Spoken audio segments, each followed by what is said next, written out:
Hello and welcome back to the True Crime Guys podcast. I'm Lauren. And I'm Michael. How are you, True Crime listeners? I think they're fantastic. Listeners. If they're not, they're going to be after this episode. Welcome, new listeners. Michael's like pumped for this one. I am pumped for this one.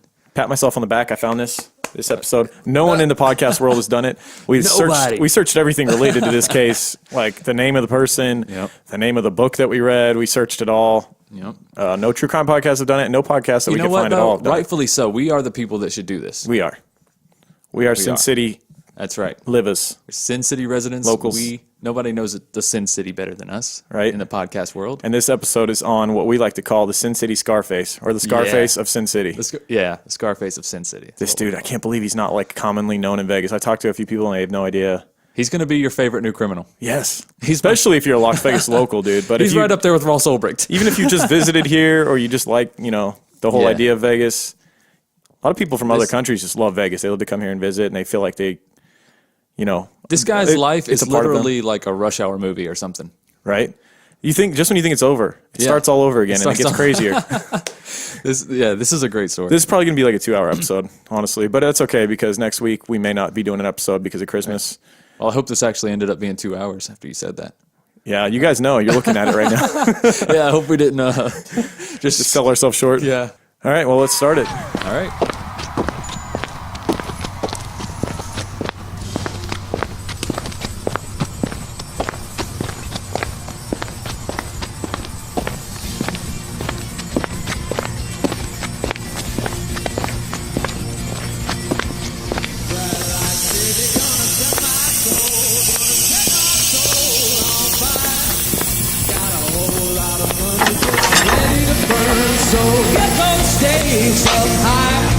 There's 1,000 pretty women waiting out there, and they're all living the devil may care. I'm just the devil with a love to spare. So viva Las Vegas, viva Las Vegas. Oh, how I wish there were more than the 24 hours in the day. I never fucked anybody over in my life. Didn't have it coming. Got that? All I have in this world is my balls and my word, and I don't break them for no one. Do you understand? You're all a bunch of fucking assholes. You know why? You don't have the guts to be what you want to be. Who put this thing together? Me! That's who! Who do I trust? Me!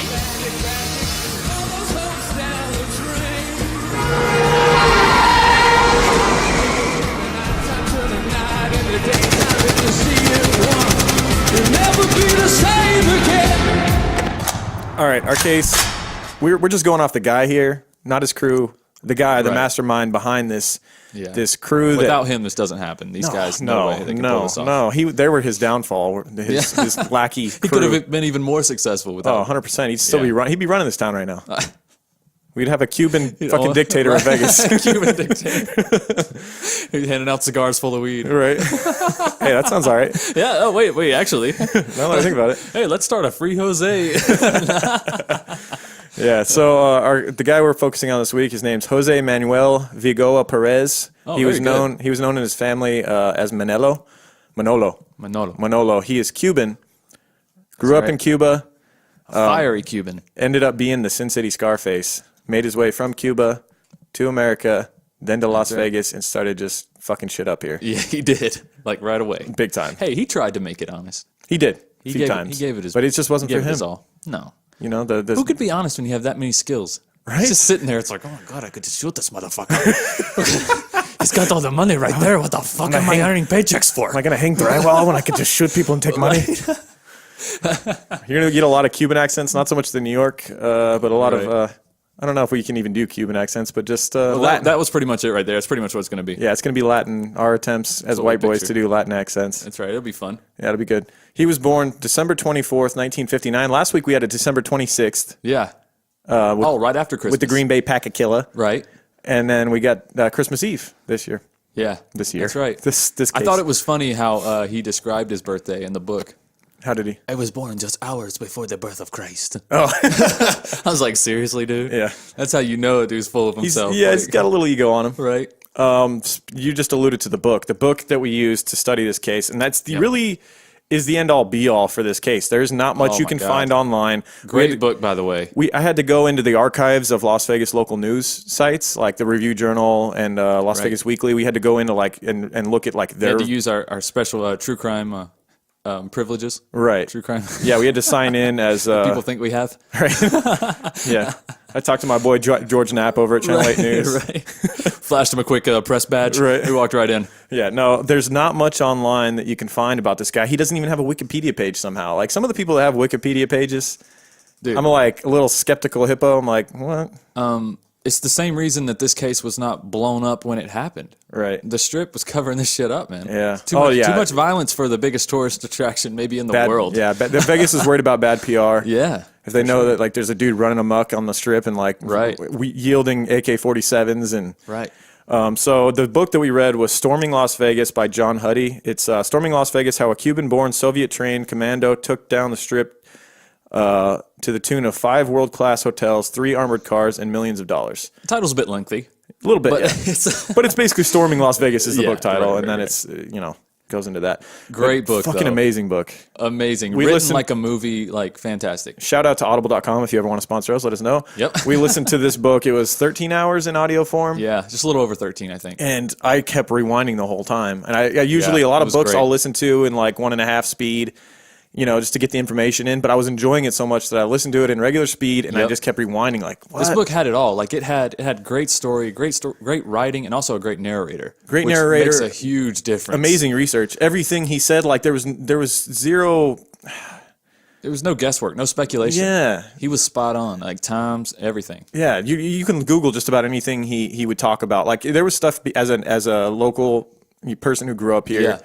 Born in '87 in Vegas, lived here ever since, and like I work on the city all around. Yeah. I know like the town, Right. And so like when he would talk about certain things, I'm like, what? I don't. And then I'd look it up. I'm like, no shit, like Yeah. because some of this stuff, he's talking about from the early '90s or like even the '80s Right. in To Vegas. be fair, you were a kid when all this was Yeah. happening, so Well, like when he first got here, he was in the early '80s. So like Right. stuff's changed. Like the historic West Las Vegas was a booming area back then. Now it's kind of like just where like hobos and tweakers and stuff hang out. yeah, it's So that's what I seen know of better it. days, But right. like he talks about it in the booming. When the lead investigator that is trying to track this guy down is working, they're telling stories of his escapades as a cop down in the historic West Las Oh, that's Vegas. so cool. Down in what we still call now Naked City. Naked City, that's down right. by the Stratosphere. There's an area just west of the Stratosphere. that's where cops are. How you say? Not very welcome, right? That's where you actually see a foot presence. That's the one area of town I Yeah. can think of where you see cops actually walking around because it's so Right. active down there that Yeah. like they literally just like, all right, you got Naked City today, and they're out there just walking around cracking skulls. It's the walking route, I guess. Yeah.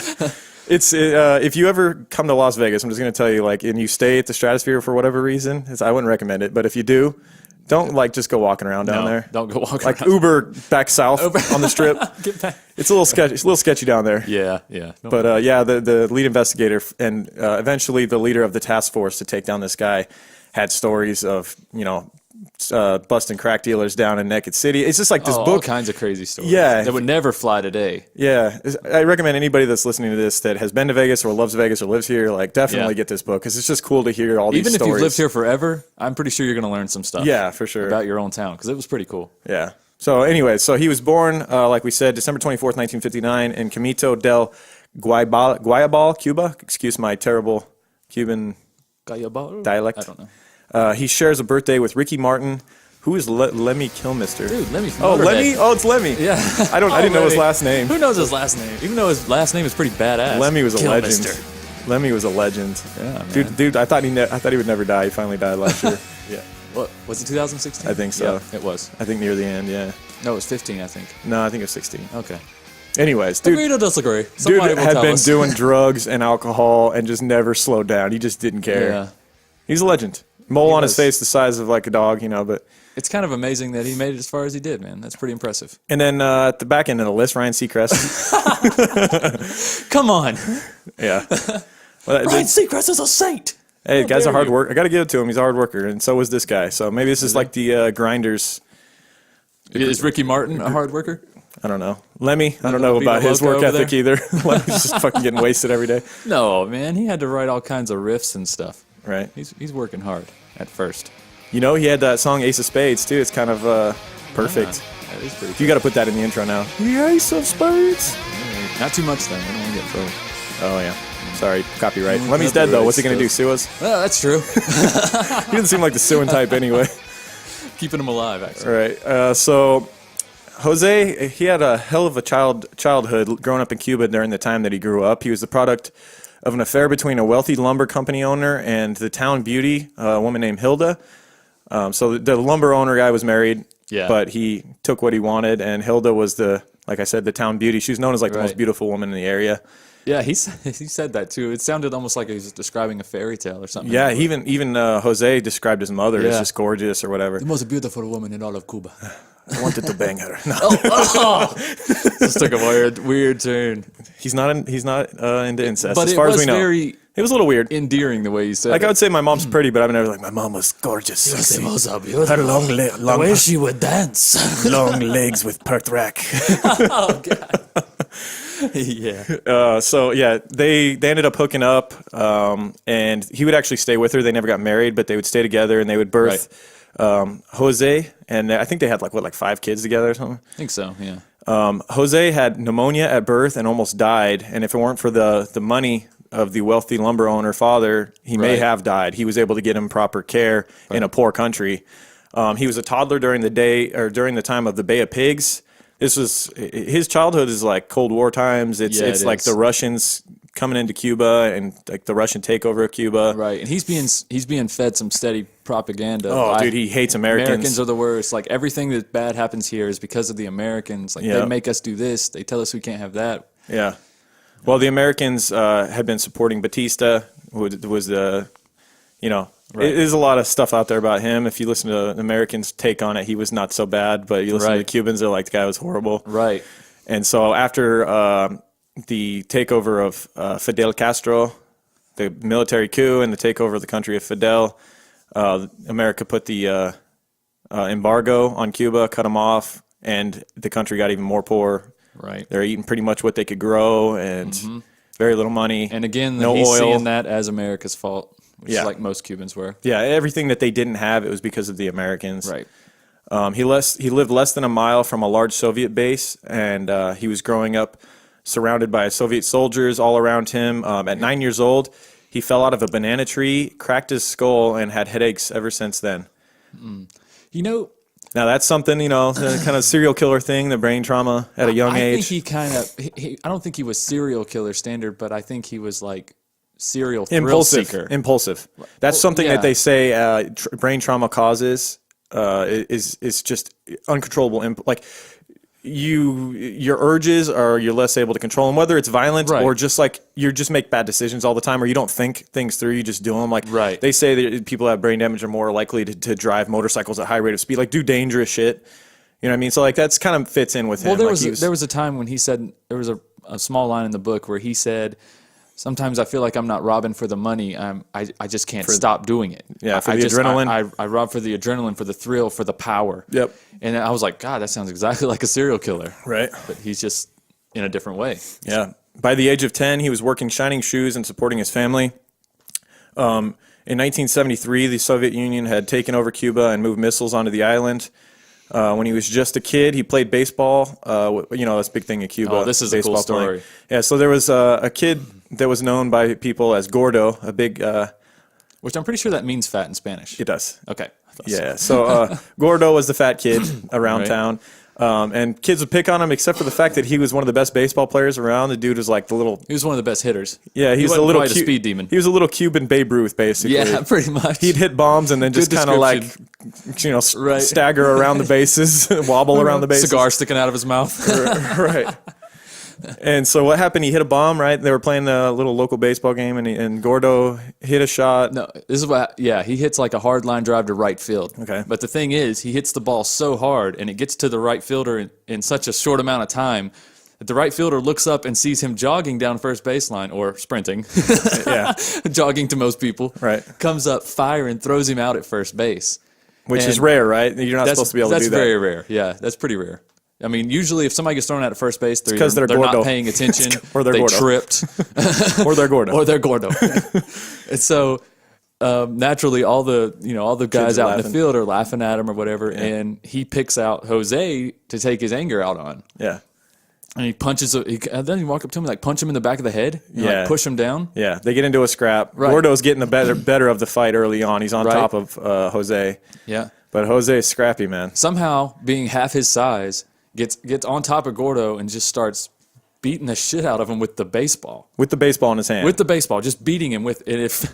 Yeah. I mean, I'm sure the baseball's like in Cuba. Right. It's in probably like the a rock. 70s. It's a rock, right? With lines painted on it. They just sewed a little bit of leather on there and Right. drew the lines. It's an old dried out orange or something. That's probably like coconut. Yeah. Yeah, it probably was a baby coconut. Just beating the shit out of him to a bloody pulp. Yeah. And apparently this impressed Soviet soldiers, right? Yeah, I guess there was a Russian soldier who was nearby watching the game. Yeah. And came up and That's just the kind of boy we need. right, ripped Jose off of him, gave him a ride home, and was touting his scrappiness. Right. 3 days later, Jose went home and found two men talking to his mom at the house. The colonel said that they had been watching him for some time and wanted to send him to school.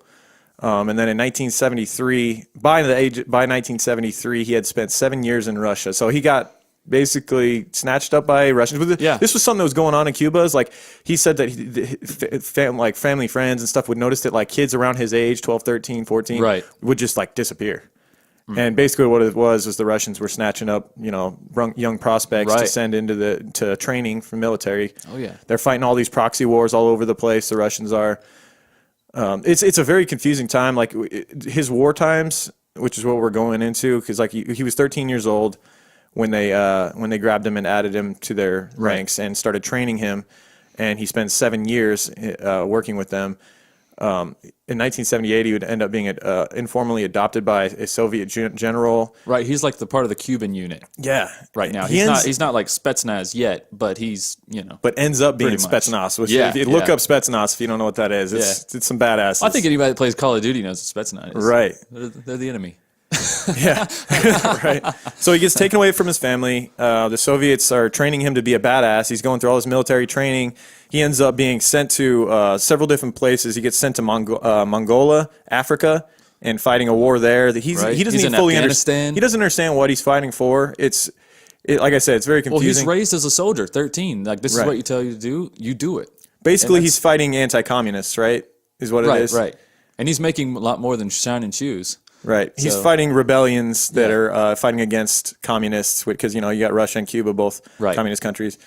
I don't even want to pretend like I understand this. It's just No. these gonna glaze foreign over this. affairs. And yeah, we're going to glaze This over. isn't a history podcast. Shit, go listen to Dan Carlin. Right. But the bottom line is he spent 7 years being trained, fighting Right. these proxy wars in Africa and in Afghanistan he fights. Yeah. But mainly he's just surviving. And he wins a reputation of being very tough, brave, and cool Yeah. under fire. Mainly what we're getting at here is this guy is going through some badass training. Right. Like from the age of 13, he is a killing machine. Right. He's all over the world, experienced in different weapons, different languages. Yeah. Like he's a machine. Yeah. He ends up becoming a Spetsnaz soldier, and then he comes home in 1980 on leave to visit his mother.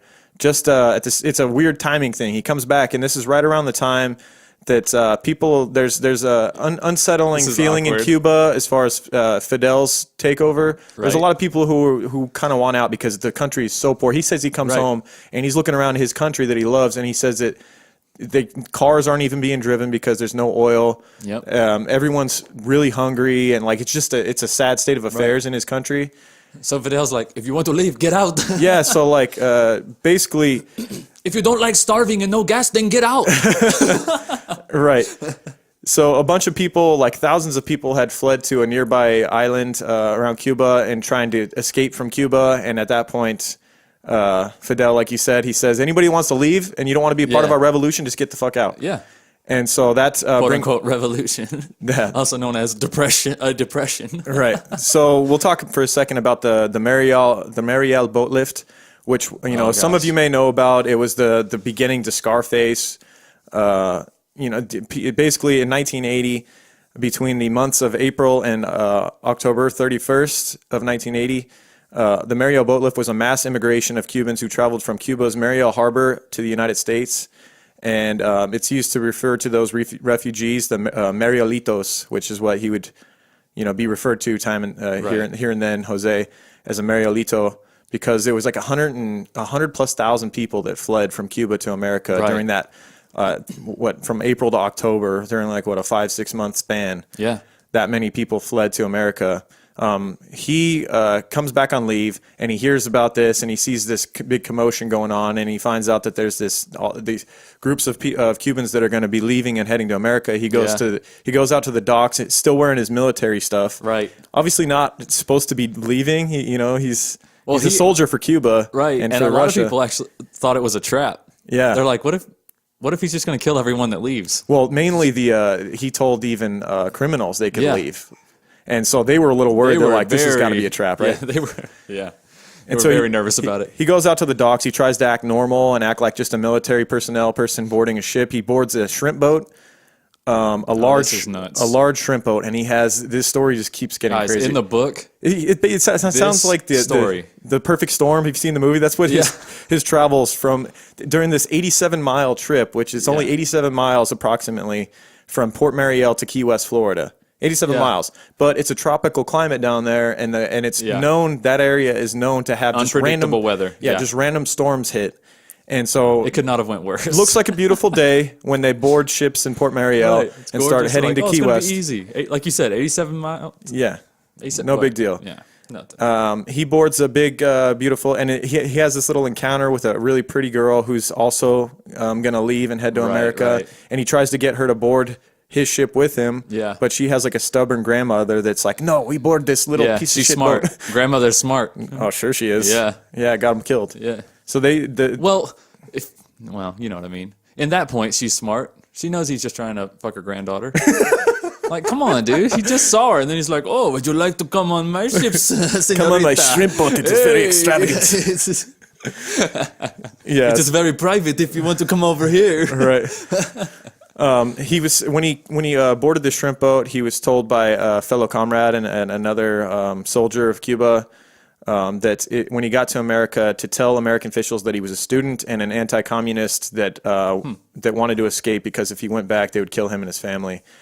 And so that's what he would end up telling them when he got there. But before he got there, he would have a tumultuous trip.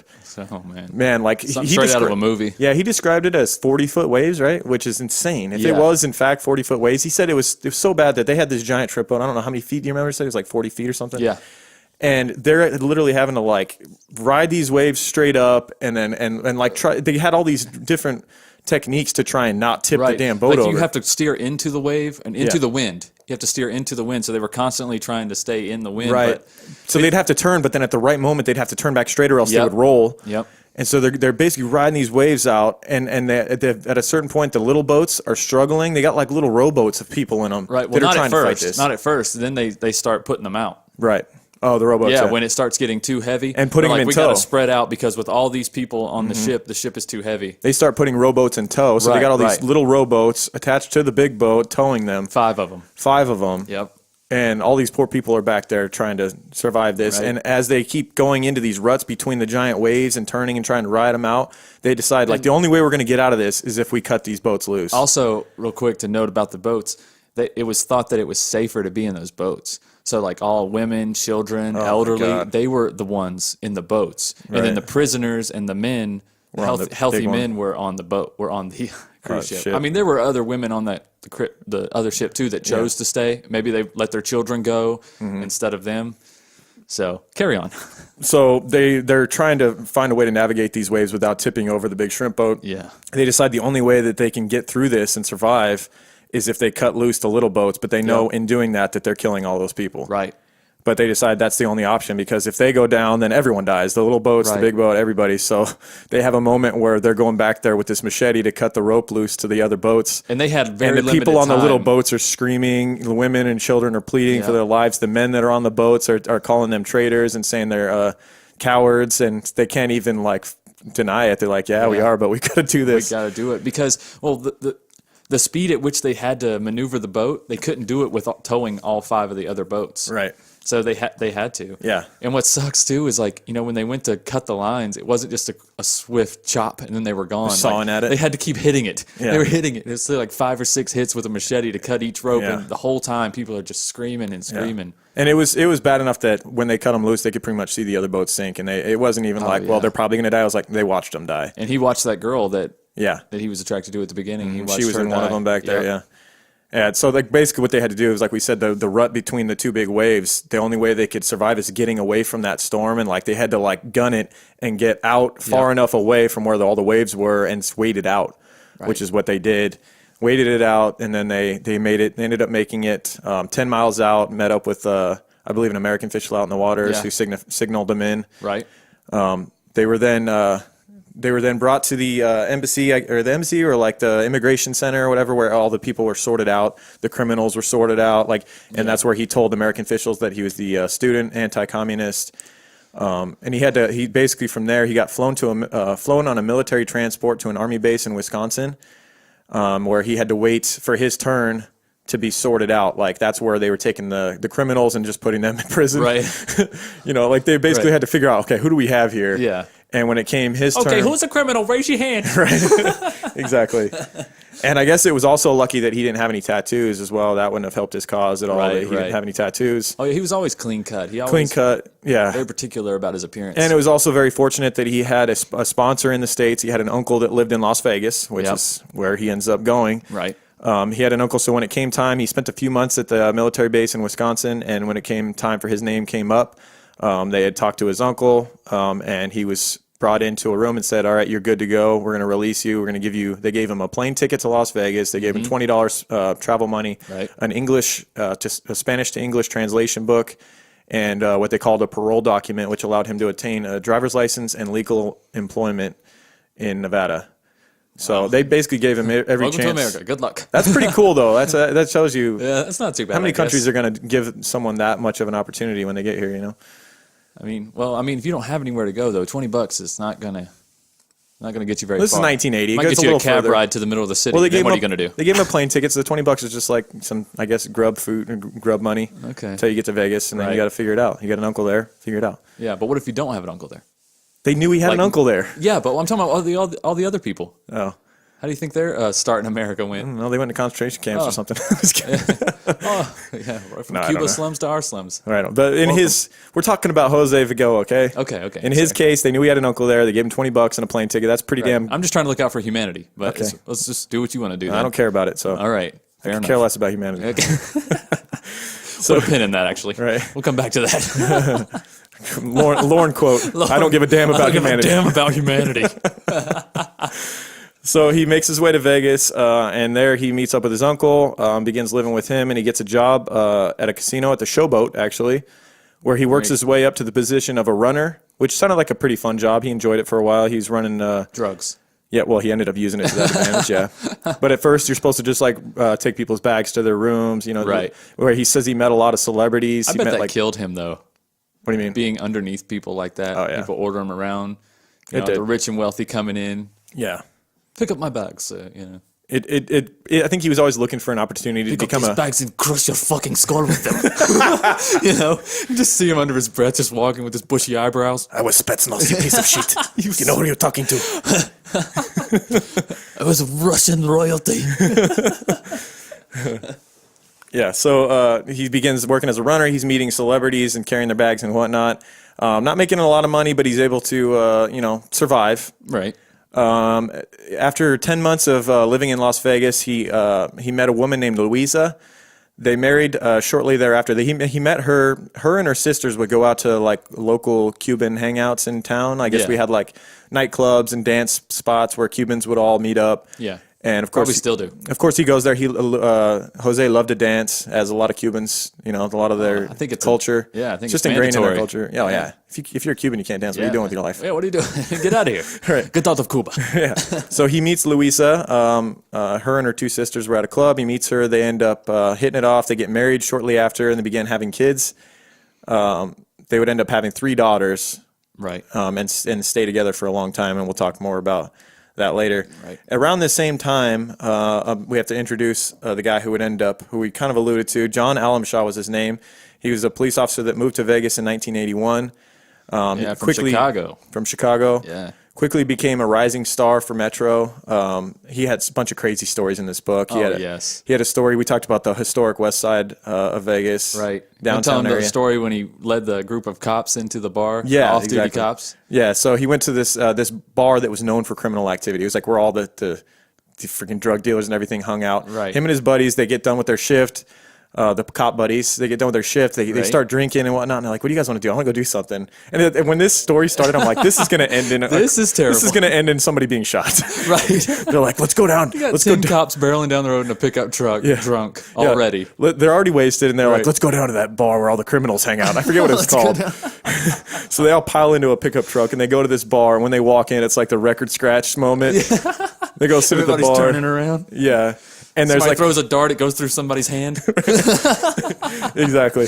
But it all ends well. They end up getting drunk and they buy rounds of drinks for all these criminals and everything. And it was something that was just a cool moment, I guess.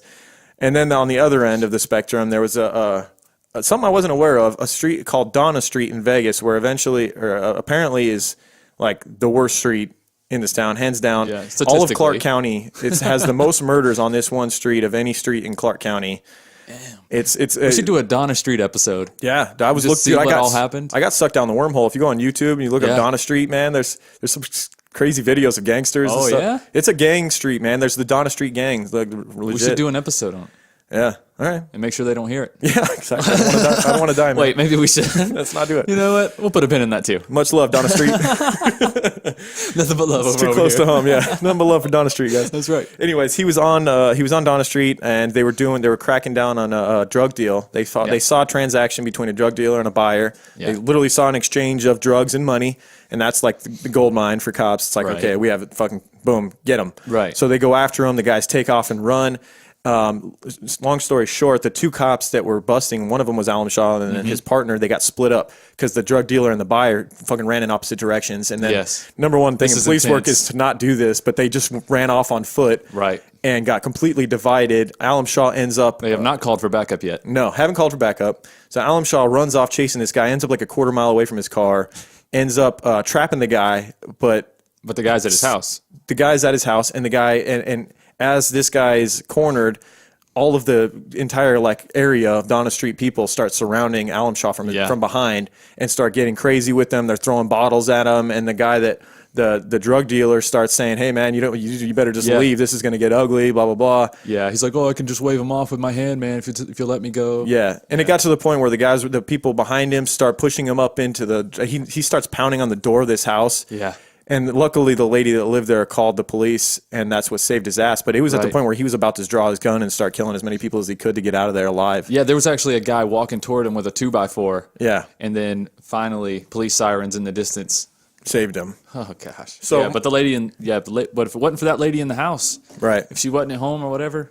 Yeah, that would have been a deadly situation. A lot of people would have died right there. Yeah, so that was just a little preface on John Alamshaw, the guy that would end up leading the task force later on to take down Vigoa. But he's the only important police officer that we're going to really mainly talk about. Obviously, there's a lot more that go into a criminal like the Vigoa. The Metro Police as a whole are great. Right, and the FBI would be largely involved, and we'll talk more about the FBI shortly. So Vigoa, like I was saying, he always seemed like he was waiting for his opportunity to turn to the dark side. Yeah. You know what I mean? Like, he's like, I'm trying to be good, but, they keep fucking me over. My very best here. I'm trying to do the best for my family, but, the working stiffs, they just, the pigs have all the money. He's still got some communist outlooks on life. He doesn't believe in capitalism and, the fact that the rich people don't trickle down the money. The showboat, he said that every year that the union would have to fight for a couple cents to raise. Meanwhile, the fat cats, the city's blowing up and this casino's doing great. And they're getting all the money, and we're not getting anything. Right. The showboat would end up going on strike in 1984, which put him out of work, put the family in financial trouble. Louisa had to go back to work, and their first daughter had to go to daycare for the first time. Oh my God! And then this daycare, there was an incident at the daycare. Yeah, which is apparent. You can all it just kind of get pissed off at this story. Right. It kind of puts you in a place where you're like, I kind of get it. I kind of empathize with him here. Right. So he goes to pick up his daughter one day at daycare, and he can see from the window that the daycare workers are all sitting at a table, and they're all drinking, playing cards, and whatever. And he's looking around, and he doesn't see any of the children.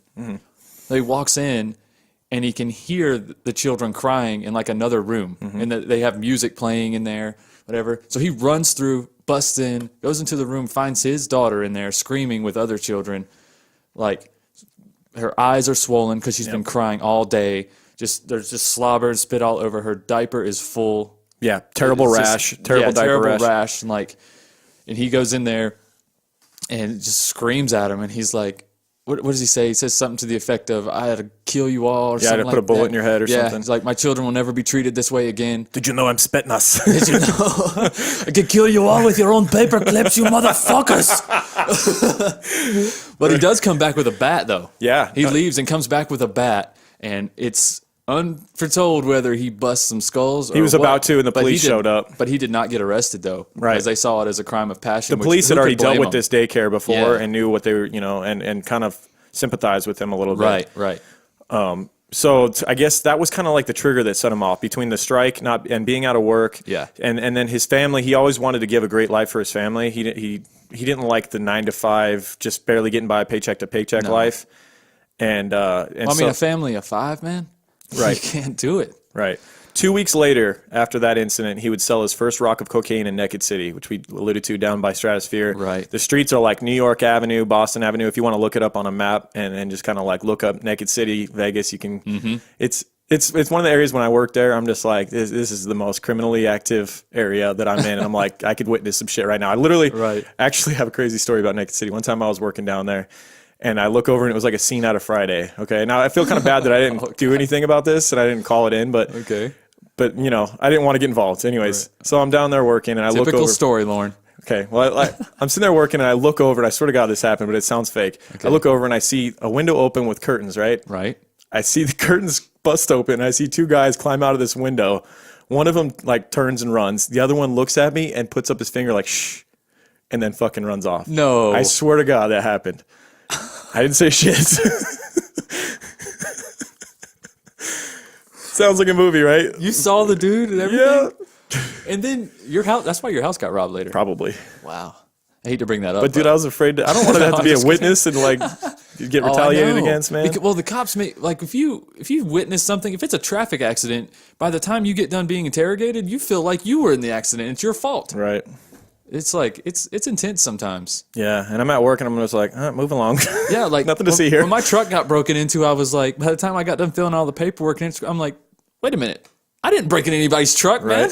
Right. Like, you think I stole my own shit? Are you just interrogating me while I'm here? I wouldn't have called you if I had something to hide. Right. Yeah. I mean, I guess that's how it has to be, but at the same time, yeah, it can really mess with your life when you witness some shit and you have to, keep going to court and you get subpoenaed and all that stuff, and they do kind of treat you like a criminal sometimes, unfortunately. Right. Well, nobody got hurt in that one, right? They no, just robbed as far as I could tell, no. House. Yeah, and it was like, it's kind of one of those areas where it's like, you kind of got to you should have had bars. It was probably a freaking drug dealer that they robbed, to be honest. Probably. And then maybe that's just being stereotypical. A little insensitive, but yeah, I maybe. don't know. So yeah, he sold his first rock of cocaine, and he quickly began to work his way up through the ranks. He started working for a drug dealer that had connections in the cartel, right? And Mexico. Miami drug dealers in Mexico and in Miami selling cocaine. He went from a street dealer to a muscle for that Cuban guy that was a big deal, right? And he would basically be his guard on bigger transactions. He would wait outside, and anything that tried to go down, he would bust it up, right? And he was making pretty good money doing here. that. He was making $2,000 a day approximately. He says. Now, after not too long, that boss, the Cuban guy with all the connections, dropped out of the business suddenly and peacefully, which is very rare. Mm-hmm. Just exited it while he was ahead, I guess. And yeah, Jose, I bet he did. Yeah. Oh, yeah. I'm sure Jose didn't influence him at all. He's probably in a hole somewhere. Yeah. This is Jose's story. I didn't even think about this. This is Jose's story. Jose probably pulled up and sniped that motherfucker from the hip. Right. Jose would then take over and became a local drug kingpin, the Scarface of Sin City, as we said. That's right. He would always come. Just some of his practices as a drug lord in Vegas is just like, it's amazing to me how smart he was, and like I wonder if he learned some of this from the other guy, his boss, or if he just just his experience in military and just like always wanting to have the upper hand. Well, he was extremely intelligent. I mean, he was a quick learner. He was. You see pictures of him. He looks like he does. God, he looks like a scholar. He looks like in the show Narcos. Like you would cast this guy as like one of the fucking heads of a family. Yeah, like the Cali cartel. He does. He looks scary. You look at him like that guy's dangerous. Yep. So he would always come heavy to every drug transaction. You know, he would come with heavy artillery guns, right? And he was grenades at times. But the coolest thing about his whole operation was that surveillance, the PIs that he would hire. He had his own private investigator that he paid top dollar. This guy worked just for him. Yes, and so this dude was amazing. And so everybody that worked for Jose was investigated by this private investigator. He would follow them around without them knowing. So he knew where all of his employees lived. He knew where their girlfriends lived. He knew what their backstory was, where they were most likely to run off if they ever betrayed him. Everyone if that he they ever planned to betray him, he knew about it already. And if everybody that he was going to do a big deal with, he would have the PI follow them around before the transaction. He would always make sure that he had a good vantage point for the transactions. Like, he would never deal hand to hand, obviously. Right. As the boss, you don't do that. But he would be at the bigger transactions, and he would be, like, say, across the street in a window watching over the transaction, to where if anything went awry, he was there with his freaking machine guns. Right. You know, he was known to have semi-automatic weapons that he had altered to be fully automatic. And a lot of times he had snipers not too far away too. Yeah. Yeah, he was ready, man. Yeah. He wasn't running no shit operation. He's like freaking Gus Fring from Breaking Bad. Yeah, and he also always bragged about paying his taxes. Now, he wouldn't necessarily say where the money came from, but his outlook was... He was laundering through a body shop, right? Well, yeah, he ended up getting a bunch of front businesses. Super successful body shop it was, man. Let me tell you. Yeah. I mean, this thing. Right. He was laundering cash in all different ways. He ended up starting a construction company that was building custom homes in Las Vegas. Some of the homes, I was like, dude, that's crazy. I wonder if those people know. Because, like, they were in the book, they would say what street they were on. Like, one of them wasn't far from my last house up in Northwest Las Vegas. And they said the street was like Hickam Street or something. I'm like, dude, I wonder if that person that's living there now knows that was built by Jose Vigoa, the drug kingpin. It's kind of cool. From Cuba. You know, it's just like, it is kind of cool. Like, that's bad. I wonder if it's got some secret hidden freaking door in there that goes to like a room full of cash or something. I might go make him an offer on it when I go to buy a house. Start digging up holes in the background. In the backyard. Pulling up carpet and shit. Yeah, so he's building custom homes. He's got all these fronts for his money, but he said that ultimately the tax man didn't care where they got their money from. They didn't care what you were doing as long as they got their cut. That was his and they opinion. knew how much you were making. Right. That being said, the FBI is tracking people who are working for construction companies making $10 an hour, and yet they're buying houses and starting construction companies and so and new vehicles and new furniture and more on that. By 1988, after 5 years of dealing drugs, Jose was selling high-grade cocaine to affluent customers in Vegas, the rich people. He was even distributing large amounts of cocaine to cities all over the U.S. He was earning approximately $50,000 a month. Buying homes, laundering cash. He had the auto body shop that we talked about, a construction company. They alluded to that in the book about the auto body shop. They said if it was legit business, it would be the highest grossing auto body shop to ever be in Las Vegas. And that's saying something because people like their cars in Las Vegas. Right. There's some badass vehicles here. Yeah. Like body shops are around all over. Right. So that's pretty impressive. Yeah. But it's all overhead. He's just parking his personal vehicles in there. There's no overhead. He's parking his personal vehicles in there, and there's no work being done. No. I wonder if they have some guys just standing around banging hammers against shit or something just to make it look He real. forwards the calls to his personal phone. We closed today. Stop calling him, motherfucker. I not paint your car. It is a Cuban holiday, didn't you know? So around this time, things start to come unraveled for him. Things are going too well, and it's his former boss. If he actually did get out, he's a smart man because no matter how successful you are and how smart you are, it's just drug dealing. Eventually, it's going to get you. You're going to make a mistake somewhere. So one of his employees, a guy named Ariel Gonzalez, walks into the local FBI office in Las Vegas, which is right down the street from our work. I didn't even realize it. I was when he said the address, I'm like, holy shit, there's an FBI. It's Charleston. Yeah. Well, thanks for telling people where we work now. Oh. I'm talking about the FBI office. There's a lot of businesses on Charleston goes all the way across Las Vegas. It literally does. It goes from the very west end all the way to the east. All the way to the east. Anyway, so good luck finding us, guys. So Ariel Gonzalez walks into the local FBI office and started to talk, told them that he knew a mid-level drug dealer that was getting his stuff from a high-level drug dealer. Right. Told him about a guy named Jose Diaz, and that Jose Diaz was getting his drugs from a guy named Jose Vigoa. Yeah. And he quickly realized what they had here and that this guy wasn't bullshitting, and they made him a paid informant, which is not all that common to be, they'll take information from you and stuff out, but to make you a paid informant. Right. The only other time I can think of that we had a guy like that in this show was in the Philly mob one, where remember the guy became a paid informant and he was all cocky about it. He was inside on the Philly mob and Ralph Natale? No, Natale. No, the fat dude, the fat white guy that was. Oh. He was a paid informant. They were paying him a lot of money to do what he was doing. That's a good point. Yeah. So this dude, Ariel Gonzalez, gave them a high kingpin guy, and they gave him the guy that's slinging the drugs for Vigoa, which is just as important because then they can get the hand-to-hand transactions. Exactly. And they use an FBI agent to become an undercover drug buyer. Yeah. They get a hold of they find a way to get a hold of Jose Diaz, and they start doing drug deals with him, and Jose Diaz starts becoming more confident in this buyer. Right. And he actually gets to the point where he gives the FBI his home phone number, Jose Diaz, this guy that's working directly for Vigoa. Right. They immediately put on what they call a pen register on his home phone. They install that, and they're tracking his phone calls. Yep. But this pen register, what it does is it tells them what calls he's making to what numbers and then how long the calls last. They don't actually have the audio from it. You're right. You know what just occurred to me real quick? Diaz must have not exposed this relationship to Vigoa because Vigoa would have been investigating this guy. Right. I think Vigoa had no clue about this new transaction that Diaz had took on. No, I don't think so either. He couldn't have. Maybe he's taking a little bit off the top. Yeah, he might. Yeah. Well, no, he knew that people were buying, though, because the way that they got Diaz ultimately, got Vigoa ultimately, is they saw that the pen register, every single time they would order a pickup from Diaz, they had his phone tracked. So they would make the call to Diaz, hey, we want this much coke.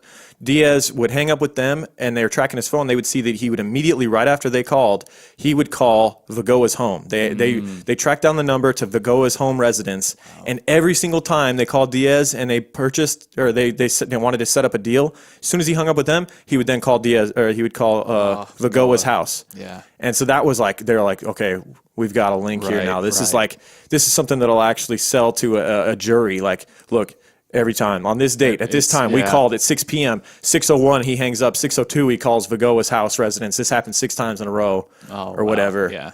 He's done. Agents would end up then tracking down a storage shed that was rented by Vigoa that they believed had his storage of drugs. They believed that this is where Vigoa and Diaz were going to pick up the drugs. He didn't want to have the drugs at his own house, so they had the storage shed on, I think it was on East Sahara in Las Vegas.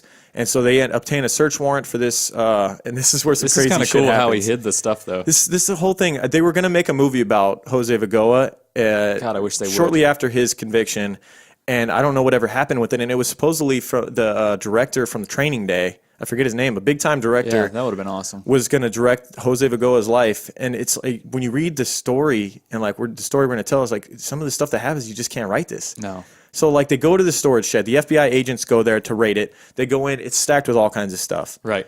And they're overwhelmed. They're like, where is he hiding the drugs in here and whatnot? One agent steps back, and he looks at it, and he's just kind of – they're thinking he's being lazy, but he's just really thinking, like, if I was a drug dealer, where would I put stuff? They find a bed tucked into this thing, and next to the bed there was, like, a nightstand. There was a gun in there. There was underneath the mattress there was a hoard of cash and cocaine. Yep. And so they find the drugs, the money, the guns. They find like automatic weapons, everything they needed there, and they're pretty pumped. As they're there, Jose Vigoa is going there to pick up some cocaine. Right. He pulls up to the storage shed. He's like, they're not letting him in. He's putting in the code to get there. He's putting in the code to come in there. As he's there at the gate, a woman that works there comes out to him and says, you can't go in right now. And he sees through the gate that there are guys in suits standing near his entrance to his storage shed. There begins a crazy standoff where the agents spot him. He rams the gate to get. I guess he got in. Into the storage shed, but they weren't letting him go to his actual his locker or whatever. Yeah.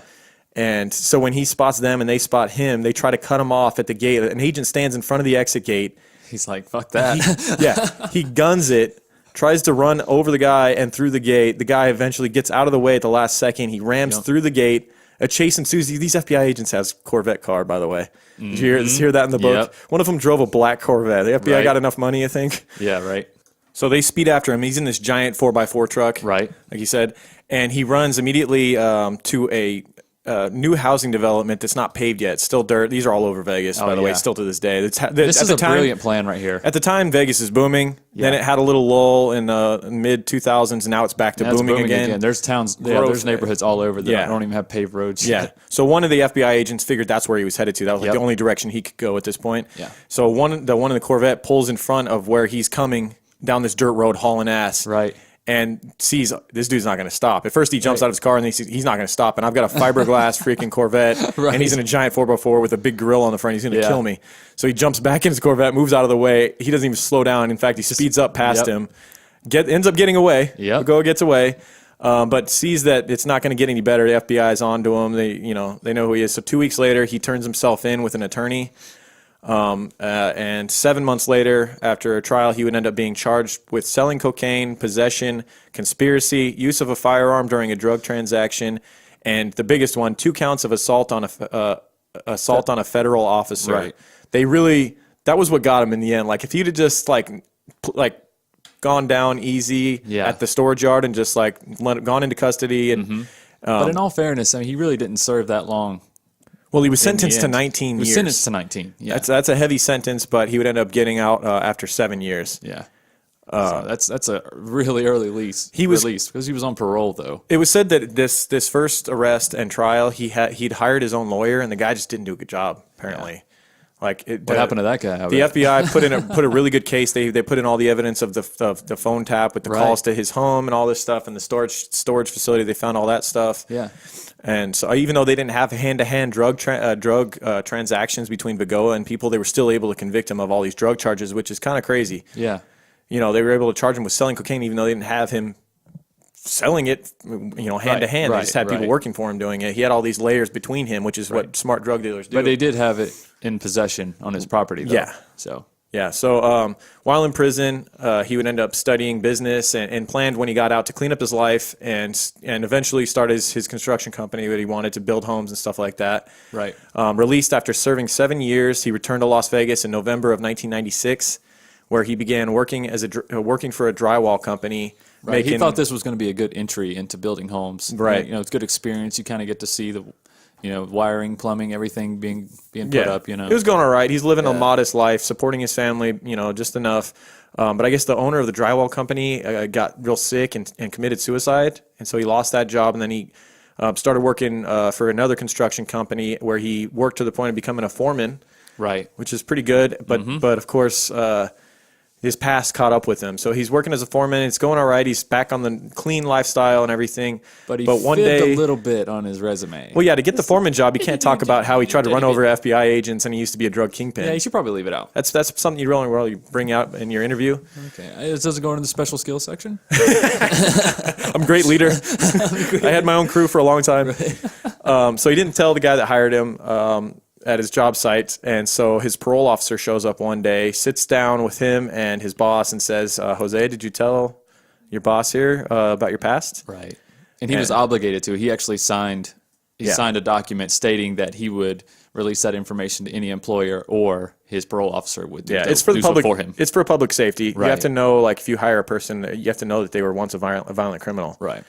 And it makes sense, but it does kind of suck that it hampers their future. You want to help someone get back to a normal lifestyle and like clean up their act, but it's kind of like what happened with was it Clyde? Remember, and in his that's what it reminded me of. Clyde kept trying to get all these jobs after his being locked up, and then his freaking the police. I don't even think it was parole officers. I think it was just police officers kept showing up and harassing him. Yeah. So he lost the job as a foreman in construction. At that point, he got another job doing construction, and he's just getting tired of it. One day, he's standing at the job site with a coworker named Oscar Cisneros, who was in his early 20s at the time, Mexican guy, and a heavy-set Mexican guy. They're working together on the job site, and they're working out in Henderson, and they observe across the road from where they're working at the Sunset Station Casino, they observe a Brinks truck. I don't know if they're on their lunch break or what. They're just sitting around, and they see this Brinks truck pull up to the Sunset Station Casino, and they notice, the guys run inside, and there's this guy they view as lazy, who's the driver of the Brinks truck, reading a newspaper, and they're just like, dude. These guys are so lax. They see the guys that went inside come out with a cart full of see-through bags stuffed with cash. Yeah, when do they carry see-through bags? That seems so stupid. This had to have been the only drop where they... It's like, are we out of the canvas bags? Yeah, just take the see-throughs. Right. Like, why would you? I mean, you got to kind of know what's in there, though, right? Like, we're going to bring out bags that say no cash in here. But they could have like credit card receipts, or they could have, I don't know. Yeah. So as they're observing this, Vigoa turns to Cisneros and says, "I think we got a new job." And Cisneros goes, well, they got guns. And he Don't goes, you always it think won't that matter. to yourself when you see? Yeah. I mean, I always watch them. I just want to watch them. Right. You know, just see how they're doing. Just like, I think I could probably take that if I. Yeah. Just kidding. Right. So he decides that they're gonna attempt to knock off that very same truck at the Sunset Station Casino. It's somewhere that he had hung out frequently. He liked Sunset Station at the time. It was fairly new. Right. It was a new hotspot. A lot of money rolling into the Green Valley and Henderson area. Yeah. And so their first robbery / heist attempt. I say first because there's going to be many in this episode. Yes, there is. This guy's life's crazy. I'm telling you. It is. But Vigoa was a good planner. He'd Yeah. done his research on these. He knew about these drivers. He knew about the route. He knew how much money approximately was going to be on there. Yeah, so he didn't just do it right away. He starts No. observing them. He starts following them around. The book even said that he was planting like microphones in there to hear their conversations. But we were like, I don't know about that. The book didn't lie at all, though. So I mean, it just seems like something. I don't know why he would make that up. The writer of the book, Right. the author of the book, well, you know, That's strange. it is strange. And also, we were like, well, what are you going to get out of it? What is he going to get out of that? It's not like they're going to be telling secrets about the truck and how to exploit it. They're going to be talking about what they're eating for lunch and what their wife, you know, Yeah. what they're bitching about to their wife. Can we hit a bathroom after this? This hot dog's really catching up to me. Right, I got to take a dump. It's going to be a lot of just normal conversations. From, Probably. you know, but he's the point is he's stalking these trucks, Yeah. learning which stops they hit at what times, and so Knowing when the truck is going to be the most loaded Right. with cash. You know, he always hit them towards the end of the routes. right. So this first heist attempt is going to be him and Oscar Cisneros, the coworker from the construction site. They return to the Sunset Station a few weeks later. The Brinks truck would arrive at the south entrance of the Sunset Station at about 11:08 a.m. Inside was the driver, Chuck Victor, Randy Easton, and Stephen Keeney were the guards that day. Jose had a Glock 9mm, and Oscar was sporting a .45 caliber Smith & Wesson. The Brinks truck had pulled up. Minutes later, Easton and Keeney returned with a cart filled with money. Oscar and Vigoa pulled up in a stolen Oldsmobile and jumped out. They basically were trying to hit him as they were going up to the truck with Right, the cart full of money. There was a very small window here. Right. Like right as soon as that back door opens, that's it. Because you can't even get to the front driver. So you have to do everything there. If the guard jumps back in the truck, shuts the doors, it's over. Right. So I just want to put that in perspective right quick. So Vigoa runs at him, tells them to put their hands up. He's got him. He caught him off guard. He's got him dead to Right. rights, and they know it. So they put their hands up, and it's looking like this thing's going perfectly. He's got him at gunpoint while Oscar is supposed to jump out of the car, run over, grab the stuff, put the stuff in the car, all while Jose is holding them at gunpoint. Exactly. But Oscar forgets one little thing, dude. It's just one little thing that minor detail. Some people would say it's really important. Right. But me, I don't know. Maybe he was just being a forward thinker. Yeah. He pulls up in the car. They jump out. He leaves the car and drives. Yeah. And it pulls away. And so as Jose's got him at gunpoint, he's thinking, this is perfect. Their hands are up. They don't have their this guns is are still in their holsters. They have no chance. And then their car drives by him. Oscar's going, shit. And he looks over and the car's driving towards the front of the armored car. And if you know anything about armored cars, they're trained. Part of their training is to use that car as a battering ram if you have to. So the driver's not supposed to get out of the car. Right, He's in his own shell. He's supposed to call in when a robbery is happening and stay in that confines of behind the bulletproof glass and stuff. And if the opportunity arises, destroy the car that is doing the robbery. So the car's heading right for the front of that thing, and Jose sees what's about to happen if he doesn't. He has to make a decision: money or car, money or car, money or getaway. Yeah. So that's what I'm saying. If it smashes into the truck, you're not getting away. Right, exactly. At this time, they had that car that was supposed to take them to another getaway car. And so they decide to give up on this one. They run back to the car, jump in, and run off. And Oscar's cussing at him. Right. Oscar, you dumbass Tommy boy motherfucker. Just seems like something Chris Farley would do in that movie. This is not the last of did his some crazy his blunders. of the blunders of his cohorts. His crew, yeah, man. His crew was lackluster at best. Let's just say that. The one thing you can say about Oscar is he went with him on every single robbery that's about to happen. Right. And he was very loyal, and he pretty much was a good soldier in that whatever. He was strong, too. He could carry a lot of money. Strong. Big dude. Wasn't afraid of this stuff. Right. And whatever Jose told him to do, he would pretty much do. Yeah. He just had some dumb blunders. He was He was not a well-educated man. He wasn't a well-educated guy. He was just a construction labor guy. He was just out here making big bucks though. Right. Eventually. And so that first one was blundered, but it didn't discourage Vigoa at all. He wasn't discouraged. He planned to try it again soon. And I think it's important to note that the time that Vegas is in right now, during the early 2000s, during the late 90s, early 2000s, there's a little window where it was still trying to figure things out post mob days. Right. The influence of the mob and the protection of the mob was now void. Yep. Those days were fading over. away. Now big business owners owning casinos and things. Yeah, we talked about how Vegas was So the security booming. was a little more lax. Well, Vegas was booming at this time, and the citizen to police ratio was among the lowest in the country. Yeah. The police per citizen I got you. capita, it was very, very low. Armored cars were oftentimes overworked as well. Like in this case, they had way too many stops, way too many casinos. They were carrying way too much money. They felt as though they were understaffed. You said security at casinos. That was one of the biggest things. Casinos, they were worried about their image. They were worried about lawsuits. They didn't want shootouts going on inside their casinos. So security guards during this time were taught not to use weapons in casinos during robberies. And in fact, most of the security guards on the Strip and at major casinos were unarmed in general. Didn't even have weapons on them. Nope. And most casinos during this time were still using open caged money windows. So now you go to the casino and you go to cash in your chips. They've got either bulletproof glass or they've got like the metal bars. Oh yeah, where you're not hopping over the counter anymore. Yeah, you got like a 10-inch little slot where you can put your hands under and like pass cash or chips back and forth. Back then it was just a counter and there was nothing above. And you'll see how Jose and his crew would later expose that. Oh yeah. So that first one was blundered, but like we said, didn't discourage him. I can just picture Jose taking Oscar like out to the desert. Put it in park. Now put it in drive. Now put it in park. Now put it in drive. How hard is that? You dumb motherfucker.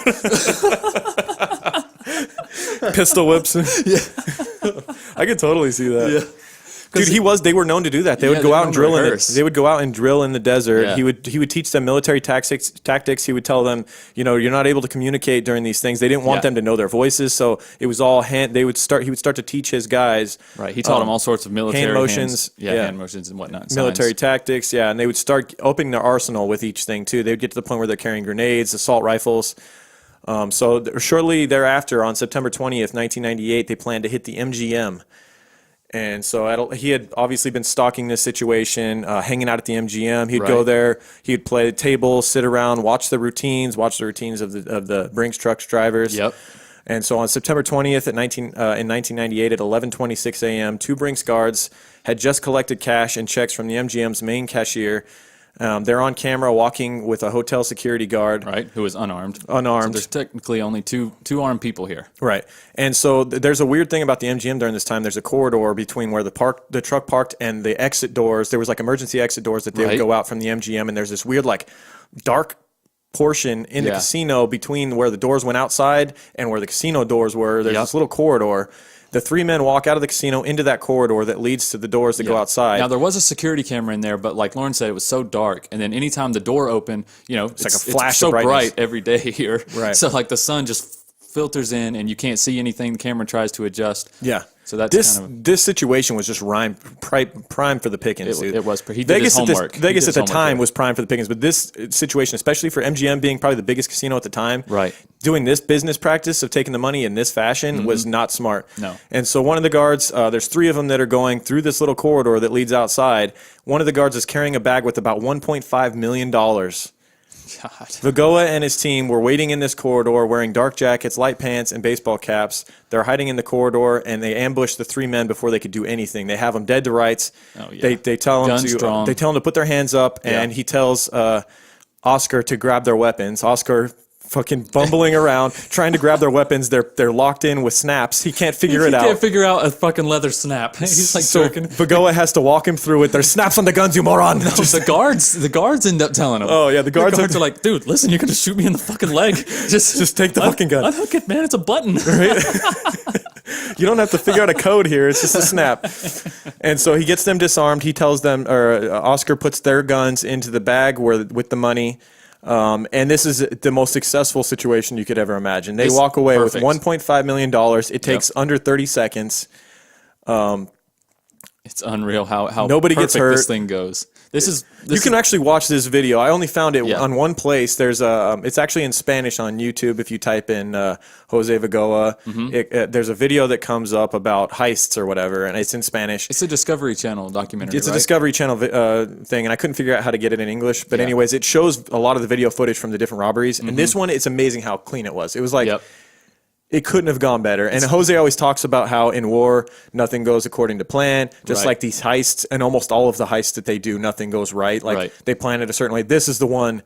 This is the golden donut right here. This thing went perfect. They walked away with $1.5 million. No one got hurt. It took like 30 seconds. Yep. It's so funny because like after they take the money and the guns from the guards on the camera, you just see them. They just put their arms down, just walk back in. Yep. They're not running. They're not in a hurry. They're just like, well, guess we lost that. Right. So we could say this thing went off without a hiccup, but it almost fell apart right after they got the money. They had a third guy on this job who was actually dating one of Jose's wife's sisters, and that's where he would get a lot of. He would end up using.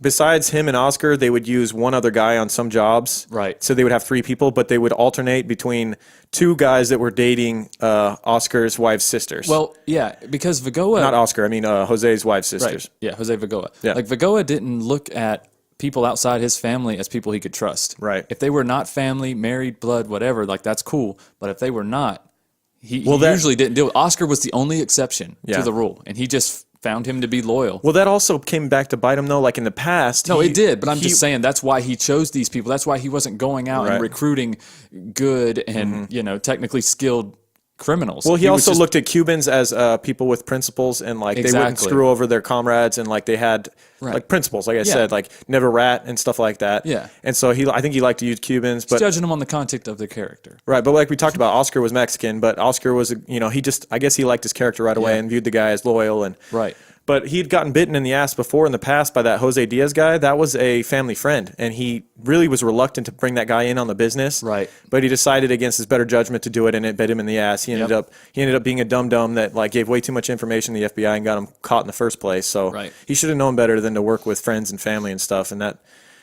would come back to bite him again. Right. But he didn't change that though. After the Diaz fiasco, he still had those same values. Right. And so on their way out, didn't they run right past they ran past the other Brinks driver? Yeah, he's still in the truck because he's supposed to stay there with the bulkhead door locked. Yeah, he's sitting there reading his newspaper, and he sees these guys all dressed in black, like, running out with a bag of money. Like, hot to be dressed like that today, That fellas. bag looks familiar. Wait a tick. So he immediately puts on his emergency. I guess they have like emergency signals that send back word to Brinks, and then he signals and calls in the troops. Yeah.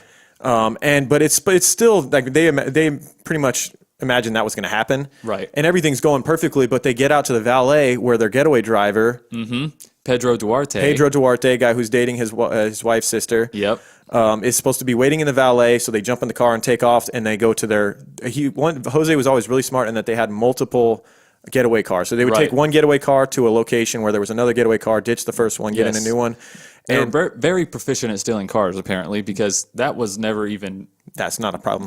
Yeah, not a problem at all. He had his ways to do it, but that ended up biting him in the ass, too, where he would get these cars from. He was a little too close to it. But so they get out there, and he's not in the parking lot. He's not in the valet spot where he's supposed to be. Right. Apparently the valet... one of the valets made him move. He's like, "Oh, you can't be parked in this area. You're too close to the Brinks truck." They knew that's literally what they said. Exactly. You're too close to the Brinks truck, man. Right. So you might rob it. We probably had a good chuckle. Right. Yeah. So Pedro Duarte had left the area because he was, scared off by the valet guy, and he was across the street. And so they start running around the parking lot. They're calling him, "Where are you?" And he said, "I got chased off." He's on the phone with them. "I got chased off." And Jose's literally cursing him out on the phone. "You fucking idiot!" You fucking idiot! Get that motherfucker truck back here. So they're forced to improvise on foot. They run across. They got lucky in so many times with traffic. They did. Tropicana on the Strip is like about as busy as it gets in Vegas. But of course, when they're running with this bag of $1.5 million, nobody's out there. No cars darting across the streets. Right. Duarte is now in the MGM parking lot driveway looking for Vigoa and Oscar. They finally reach him on the phone, and they're able to get into the car. Duarte pulls up. They get out of the white pickup and jump into the back of the truck. Vigoa drives. They almost have another. Duarte gets in the back of the truck and lays down flat. And Jose's driving now, right? Yeah, Jose's like, get out there, motherfucker! I'm driving. You can't even park. Right. Right. So they go there from the first car. They get into the second car. They're out scot-free. Right. So they were driving a white pickup. That's all anybody's seen. Right. And then so Jose's driving. Vigoa's driving. Oscar's in the passenger seat, and then Duarte is laying down in the back. They pull up to another parking garage. Where is that parking garage? It doesn't matter. Yeah, it doesn't matter. They go to another. They would parking alternate. garage. They would go whatever. Right. They would go either hotel parking lots. They were all within a 3-mile radius of the hotel. They liked Went to hotel another- parking lots, Yeah. not so much casino parking lots because Right. casinos had all the surveillance and stuff. So they would a lot of times go to like a smaller hotel parking lot, Right. and park their second getaway vehicle there. Right. Sometimes they would have a third getaway vehicle. Yeah. So this is pretty interesting. So they go there, and then Jose has a 1977 Chevy Caprice parked there, and then Duarte has his car parked there as well. Yeah. So when they get there, Jose and Oscar get into the Caprice, but Oscar gets into the trunk. So it only looks like one person driving the Caprice, and then Duarte gets in his truck, goes another direction. So now the cops are running around looking for that white pickup, and there's no white pickup on the road. And then Jose actually rides right by a Metro police officer. I think he sits at the same light with them. Sits- We're yeah. about to get on the I-15. Yep. And Sits get at out of the there. same light. Sits at the same light. Cop looks over. Huh. He's like, oh, well, I'm not looking for one Hispanic man in a car, so Right. let's keep on rolling. Jose got Brilliant. bragged about getting off on like the response of the police, and he called them dum-dums. Sometimes he would hover around that area for just a little bit. There was one of these where he went back to the area just to laugh at them. Yeah. Like he loved seeing them swarm the areas, losing their minds. Yeah. And so, yeah, he pulled up next to a cop, drove right off, $1.5 million. And now if they stopped here, they could have why not stop lived here, out. man? Dude, honestly, being from Cuba, he could have gone back with, like, say he took 2/3 of that money, $1 million. Yeah. Jose, his family could have lived high on the hog for the rest of their lives, either in Mexico or in Cuba. And he could have very well done that. Yeah, he said he just Make wanted $1 to million live bucks, a good. split 250,000 apiece for the other two guys because Right. they didn't do shit but what they were told. Right. And then there you go. And he was smart in some ways. So like after this, he knew how GPS, like he had learned through the military and stuff, how advanced, like you could have a GPS tracker. Like, and banks do this, they'll have like a microscopic GPS on the tracker. money. On the money. Yeah. Right. So he was worried about that, stealing that amount of money, that there might be a small, like pen-sized this is GPS brilliant. tracker on the money. So when and the police actually kind of backed him up on this when they heard about it, he would take that large bag of money and he would take the money out and he would wrap it in like 100 feet of foil. He would get an industrial size thing of aluminum foil and wrap it all ways to where it was like an inch thick around the money and then bury it for a while so that if they were GPS tracking the money, which I guess they said that casinos weren't doing it at the time, but banks were. If you robbed a bank, it was very possible that you'd have one of these trackers on it. Still and it would smart be smart that he to do even knew that, man. Right. After the MGM heists, now this is where he was stupid. He should have moved out and gone to either Mexico or something like that, and that money would go so far. He could have lived out the rest of his life rich, bought a house cash. Oh, yeah. But, he's greedy, and he's got a taste of it. And we also talked about, it's not about the money, dude. It's not. It's not about the money with him. It's the thrill for him. Yep. He says it's all about giving his family a good life, which is partially part of it, I'm sure. But the big part is that he's like Walter White at the end of Breaking Bad. He's doing it for him. It started about his family, but then it became something else. Scarlett, it was always about you. Yeah, exactly. After the MGM heist, Vigoa and Oscar began spending, and Vigoa, with his criminal past, he couldn't be buying houses and stuff with his wages. Right. And so he used Oscar, who had pretty much no criminal past. He was like some minor stuff. I think he had a DUI or something in his past, but no criminal history really. Right. He started having Oscar be the name on these houses that he would buy cash. He'd walk up with cash, buy houses, started buying cars cash, putting everything in Oscar's name. Yep. Furnishing the entire house. Yeah. Eventually this would catch up when they started connecting names to Jose, and they see all this spending going on as far as the FBI. I feel like, how does he expect that to play out? Because, to the IRS, even Oscar can't afford this stuff. Right. Like he doesn't have he has the same job technically on paper that Vigoa has. Like how is this guy as your front man gonna fix anything? Right. I guess he thought he'd be gone by then anyways. Right. I don't know. And we talked about the power, and Jose should have stopped there. That was as successful as you can imagine a heist going. $1.5 million. Yeah. And you didn't, and nothing went wrong. It's perfect. We have a good quote from him right here. But yeah, this is his mindset at the time. This is a quote from Jose Vigoa. "In my world, you are either the hunter or you are the prey. I am the hunter. Vegas was my prey. I tell my crew, Vegas makes it, Vigoa takes it." And so That's a t-shirt. Right. And so the next heist is set up, and it's going to go down again. And of course, none of them are ever going to go as smooth as that MGM heist. It's going to get crazy. Right. So they waited. The amount of money that they got on that one held them off for a little while. They were living high on the hog and, living it up, spending like crazy. Having parties, planning stuff. Yeah. And after 9 months, after the MGM, they try again. They plan to hit the Desert Inn Casino, which now doesn't exist. It was demolished in 2004.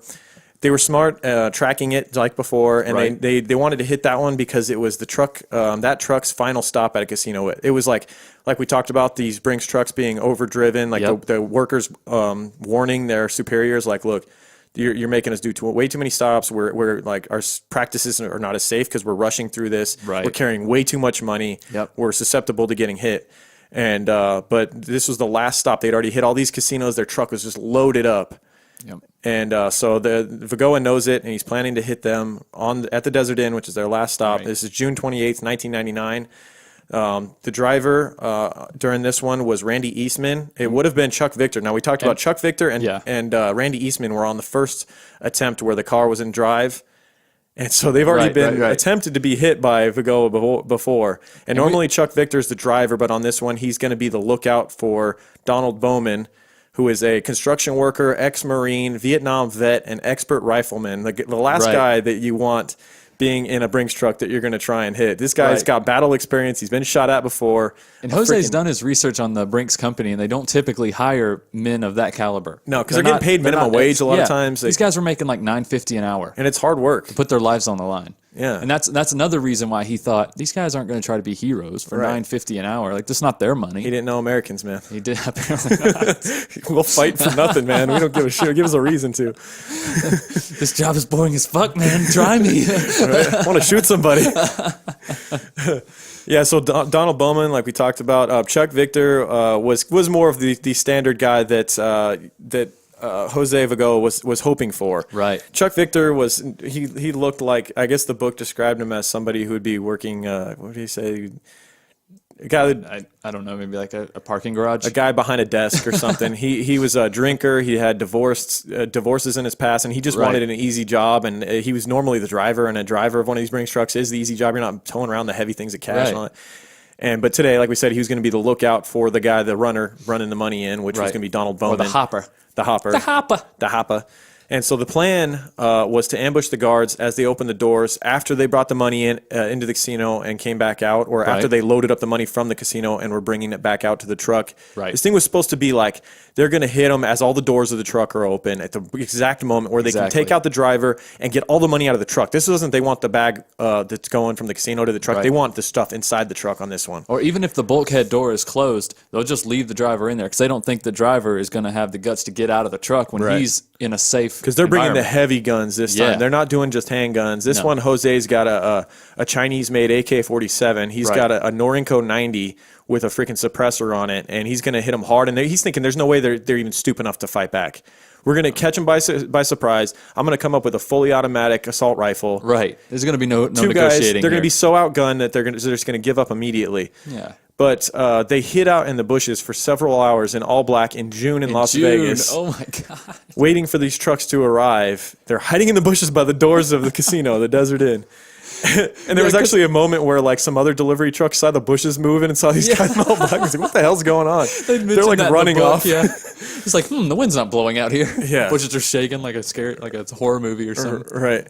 And Oscar actually had a bag full of extra ammunition and grenades in this truck just in case they needed to blow the doors off the truck or something. Yeah, just in case the guy got the doors closed before they were able to approach. Right. So they're waiting in these bushes. They're going to try and stick to the plan. The guys go in, they come out. We hit them as they open the back doors. We disable the guards, whether we have to kill them, whatever we have to do. Right. And so 10:03 a.m., the truck pulls up. And Jose, I don't know if it's because he's been sitting in those bushes or if it's just jitters and just getting excited because he's thinking about the score. He calls a last-second audible. He decides... Let's be honest. He's like, it's fucking hot out here. Let's get this over with. Let's just do this shit. Right. So he decides, rather than waiting for them to come back out from the casino, he's just going to hit them on their way in. As soon as they open the doors and they're unloading the cart from the truck, they're going to try and hit them there, which calls for a lot more difficulties. This is Why do you think? I mean, this is exactly what they did on the other one, pretty much.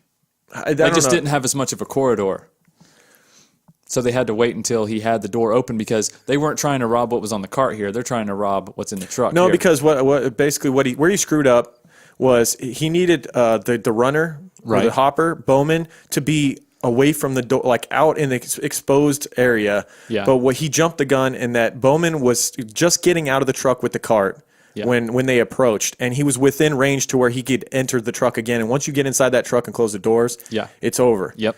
And so what he wanted to do was wait until Bowman was far enough away from the truck where he could isolate him, Right. and the other guard, Chuck Victor, and get them to where they're dead to rights. They can't enter the vehicle again. Right. But he waited until Donald Bowman was just like a foot away from the doors and just exiting with the cart, and Chuck Victor was walking around the truck when he walked up. Bowman is unaware that Jose is walking up on him with a freaking assault rifle. Right. And when Chuck Victor sees him, he doesn't even have the chance to say anything. Jose doesn't say anything. He starts firing this suppressed AK-47 knockoff at him. And that's the first thing he sees. And he's thinking it's a movie or something at first. Yeah, he's thinking it's a joke. He actually cracks a smile here. Right. He's And like, what's going on? Is this a joke? And the way that there was like witnesses to this too. This is broad daylight. There's people walking in and out of the parking lot. They're witnessing this thing going on. Everyone thinks, is this really going on right now? Right. And it said that Vigoa, the way that he would walk up was very like, he had this like extravagant, like almost prance, like, look at me, I'm light on my feet, I'm going to destroy you. Yeah, very Tony Montana-esque. Yeah. And what he says as he starts firing shots off, It's pretty funny. Victor. He's trying to be a movie star here. he says, "Welcome to the Desert Inn with 5 world-class restaurants." Okay. As he's firing shots at If him. I was to bring Scar right now, I'm thinking, okay, this is a movie. You're pretty good, dude. You're pretty good. Where's Ashton Kutcher? The heat from those rounds, though, it's a little warm to be blanks. Right. I don't know.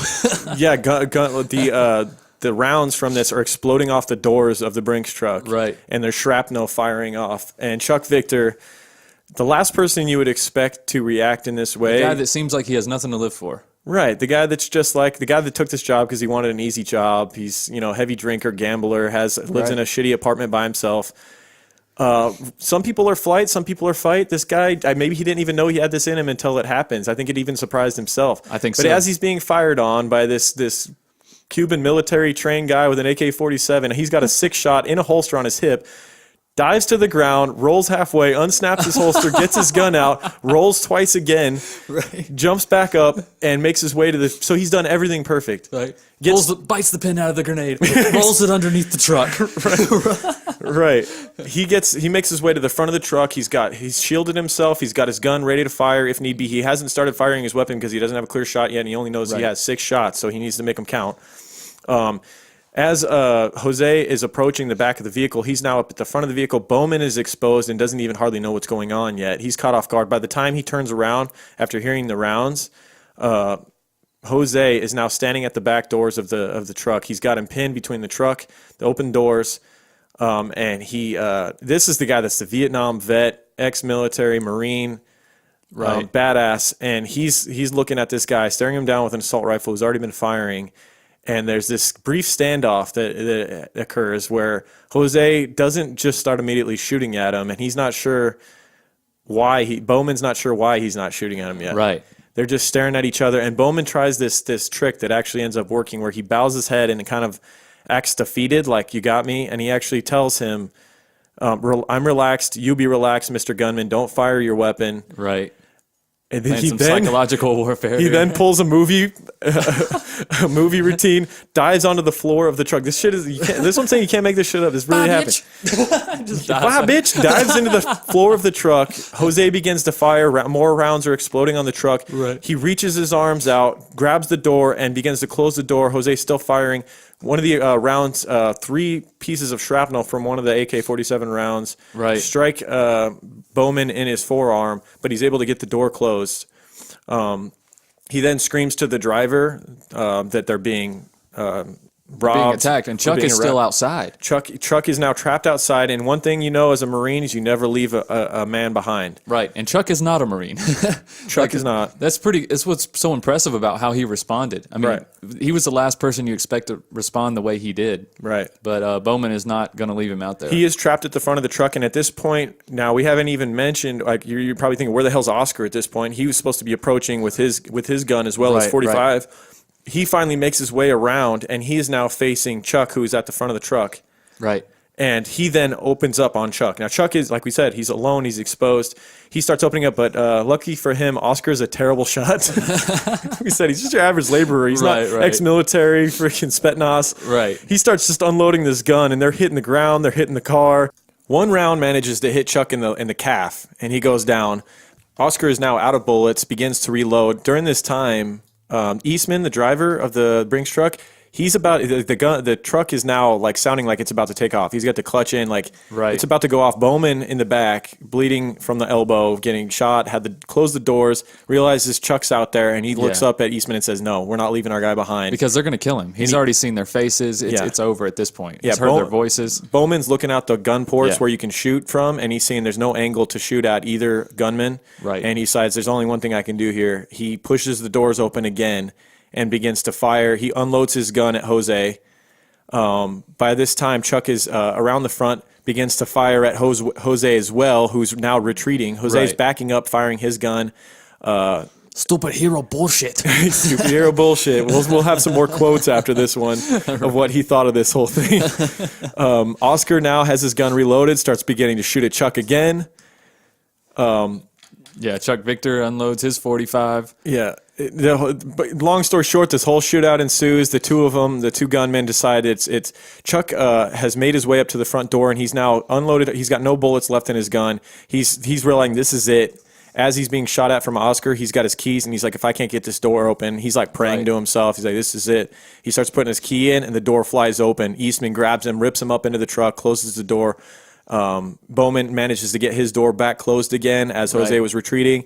The truck is now locked down and safe. Jose and Oscar realize that they've lost their chance. Right. And they run off, and just a crazy shootout where no one died. Luckily, the Brinks truck drivers that got hit, Bowman and Chuck, they make their way to the hospital after this, and they fully recovered. Yeah. Well, they better do it on their lunch break because they got more deliveries. Right. More hijinks from Jose's crew, though. They run to the retreat vehicle. Yeah. The vehicle's actually where it's supposed to be. It's a bronze Isuzu. Oh, this is one of the best getaways. So funny. So the bronze Isuzu trooper is where it's supposed to be. They jump in the truck, and Pedro Duarte, the driver from the first one. Oh, not this guy. Yeah, this guy again. He guns it in this thing. He hits a speed bump at 68 miles per hour in the parking lot, sending the Isuzu trooper airborne, comes down, pieces of the transmission are flying off, the drivetrain is now useless, they can't drive it anymore. The momentum of it carries it over Spring Mountain. Once again, a busy road in Las Vegas being empty during the moment they're there, luckily, or else they would have gotten into a major crash. Flies across Spring Mountain, over a median, and into the parking lot of the Vagabond Motel where they had their getaway vehicles. Oh, perfect. Getaway trucks are in the parking lot. And another thing about Duarte, this dude is just a fuck up. Like, Jose never should have hired this guy. Oh, there's two getaway trucks, two red pickup trucks in the parking lot. Which they didn't need both of them. They didn't need both of them. Jose and Duarte had gotten into an argument prior to this about Duarte wanted his own separate getaway vehicle. Right. He had his own red pickup truck. What is Duarte doing? Is he like scheduling dinner dates like right after the heist? Right. Like, man, I gotta drive my own truck, bro. I'm meeting this girl for lunch. Right. Don't worry though, bro. It's right around the corner, man. Don't worry, bro. I got a stolen license plate and I put rubber bands over mine. I still got mine on there. So let's describe what happened. So Jose and Duarte got into an argument before this whole heist happened about Duarte wanting to take his own. And Jose's going, you don't bring your own car to a getaway of a heist. You just don't. You steal a car and you have a bunch of stolen cars set up. That way there's nothing that's going to track you back from the police. Right. Duarte's insistent. He goes, whatever. You do what you want. We're having our own stolen red pickup there. Duarte parks his red pickup truck, his personal vehicle, puts a stolen license plate with rubber bands over his own license plate in the parking lot. So when they get to the Vagabond Motel where both trucks are there, it's not suspicious. Duarte then decides, I'm not going to take my own truck. I'm going to jump in with you guys because I'm scared. Right. They escape, but his truck is sitting there. Right. Because everybody everybody sees them drive away in a red pickup truck. There's a whole scene. They're flying over a median and So stuff. they're definitely going to check out every red pickup truck on the campus. Yeah, and they find this red truck with a rubber banded freaking stolen plate over the top of a regular plate, which then the police then go and, of course, interview Pedro Duarte, and which his connection to Jose Vigoa makes Jose Vigoa a slight suspect. They put him on a list. Mm-hmm. And it's just the start of something where Jose, blames it for his ultimate downfall. It's like, I got put on a list because of that guy. And they were also able to track the license plate. The stolen license plate that he had over his own came from Jose Vigoa's a lot that he ran, a storage lot. He was getting these stolen license plates off of cars. He was like security there at that lot. So that was another connection. There's a lot of coincidences that are starting to pile up here. The police actually go there to try to question Vigoa. Yeah. Remember that? And there's another guy there. And Vigoa avoided him. Yeah. They just went into his trailer and didn't come out. Yeah. And that police... You know what it was? It was an FBI agent that went there to interview the owner of the lot. Right. And he wrote down his name wrong as Viola. And there will be more of that. Vigoa. Yep. There'll be more of that. That was a big, big flub because people end up dying. And had they gotten the name right, the FBI agents would have known the name Vigoa from the prior arrest of him the drug dealing and all that stuff. That FBI agent doing a half-assed job, or you know what, it might have been a police officer, and the FBI agents were going through police reports later.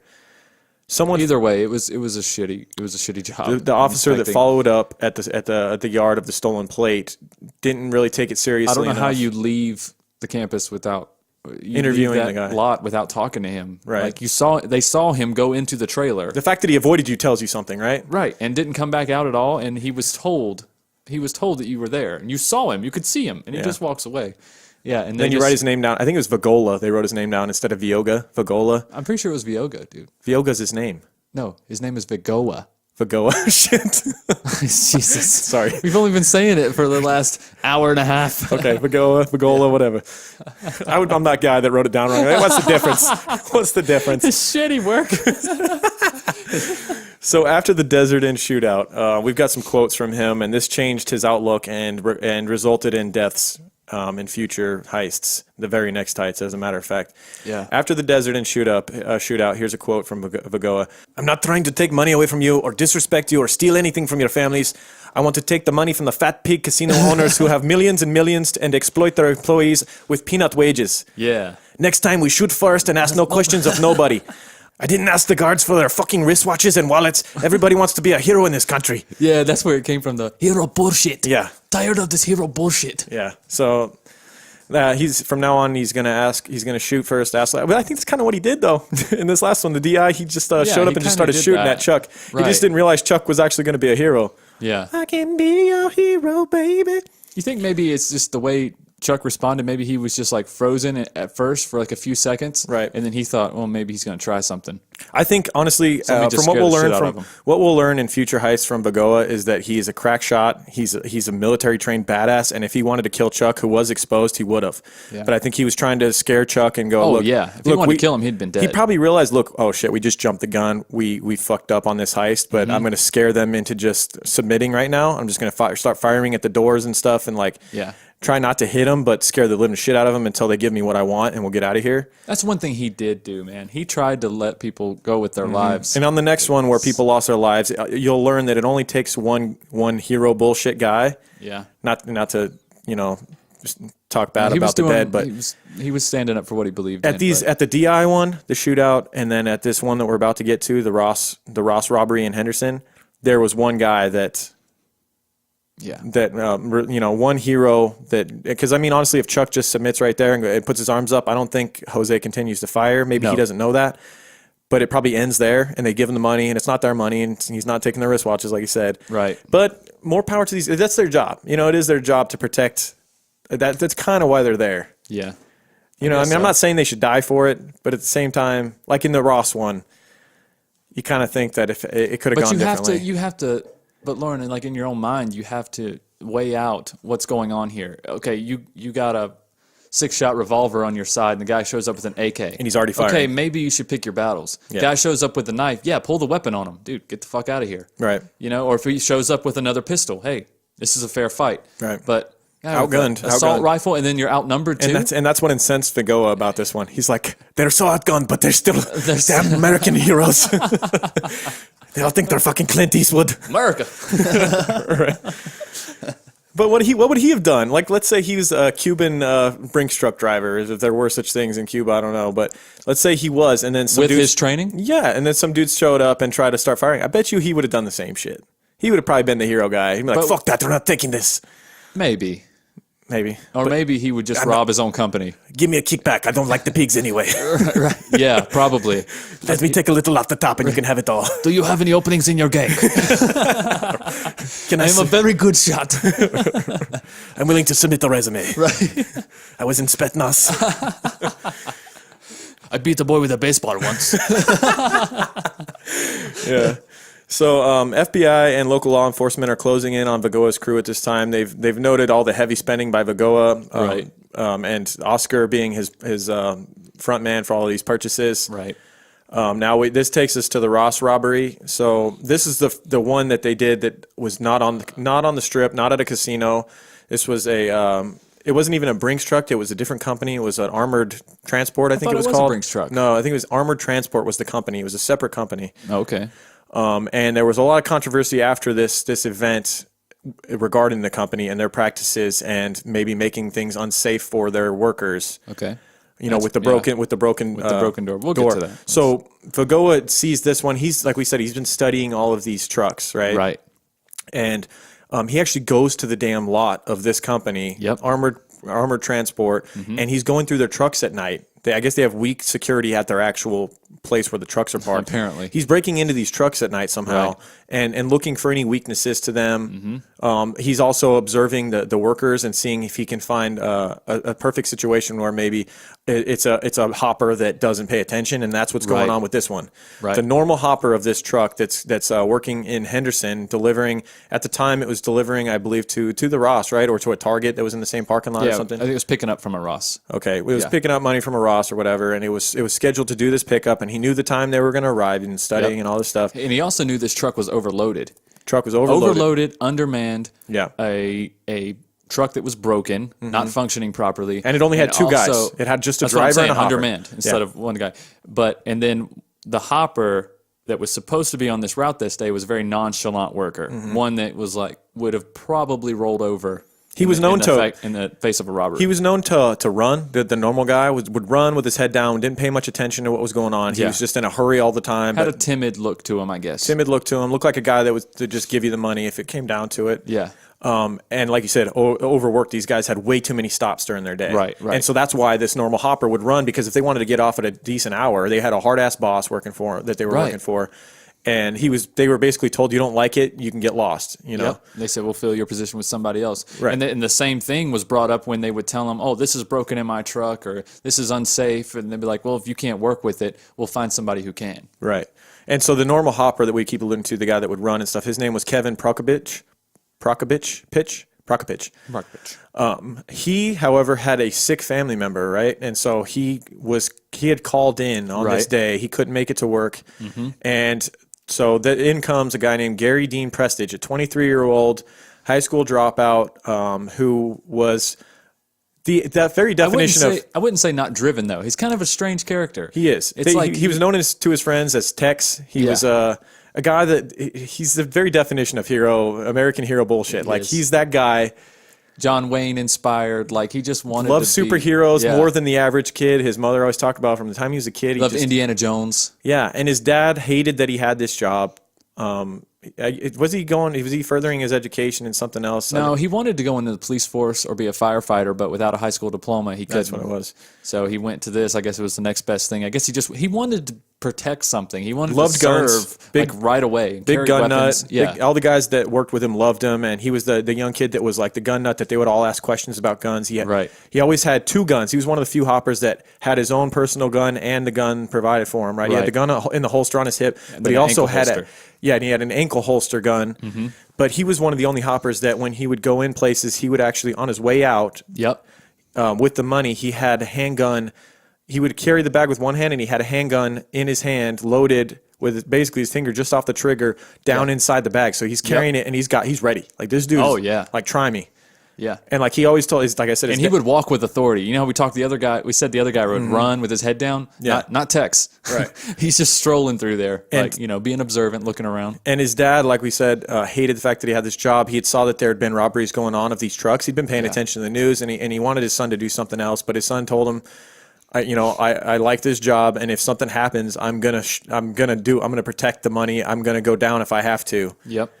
And he meant it. He did. So it's 23-year-old Gary Dean Prestige that's going to be the hopper this day.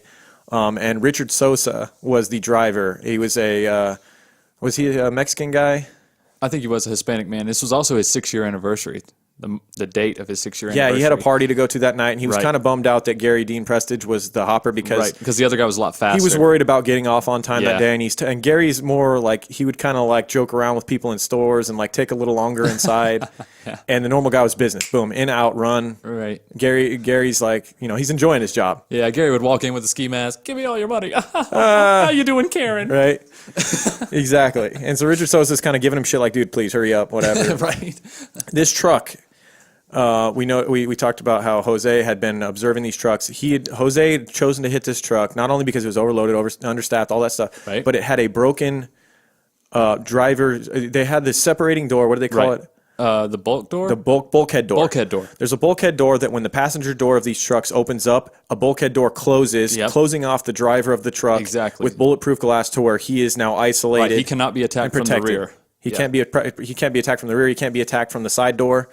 He's now locked in a tomb basically, and he's got all of his his radio to Interesting call. choice of words. A tomb, yeah, jeez. But that bulkhead door on this truck was broken, and if you talk to some of the former employees of this company, they would say that they'd been bitching to their superior about how this put them at risk and that this door needed to be fixed, and the supervisor told them, you don't like it, go somewhere else. Yeah, the guys were actually pulling this door shut manually and duct taping it closed. Yes. And so this is something Vigoa saw, and this is one of the reasons why he wanted to hit it, because he wanted to empty this truck out. Right.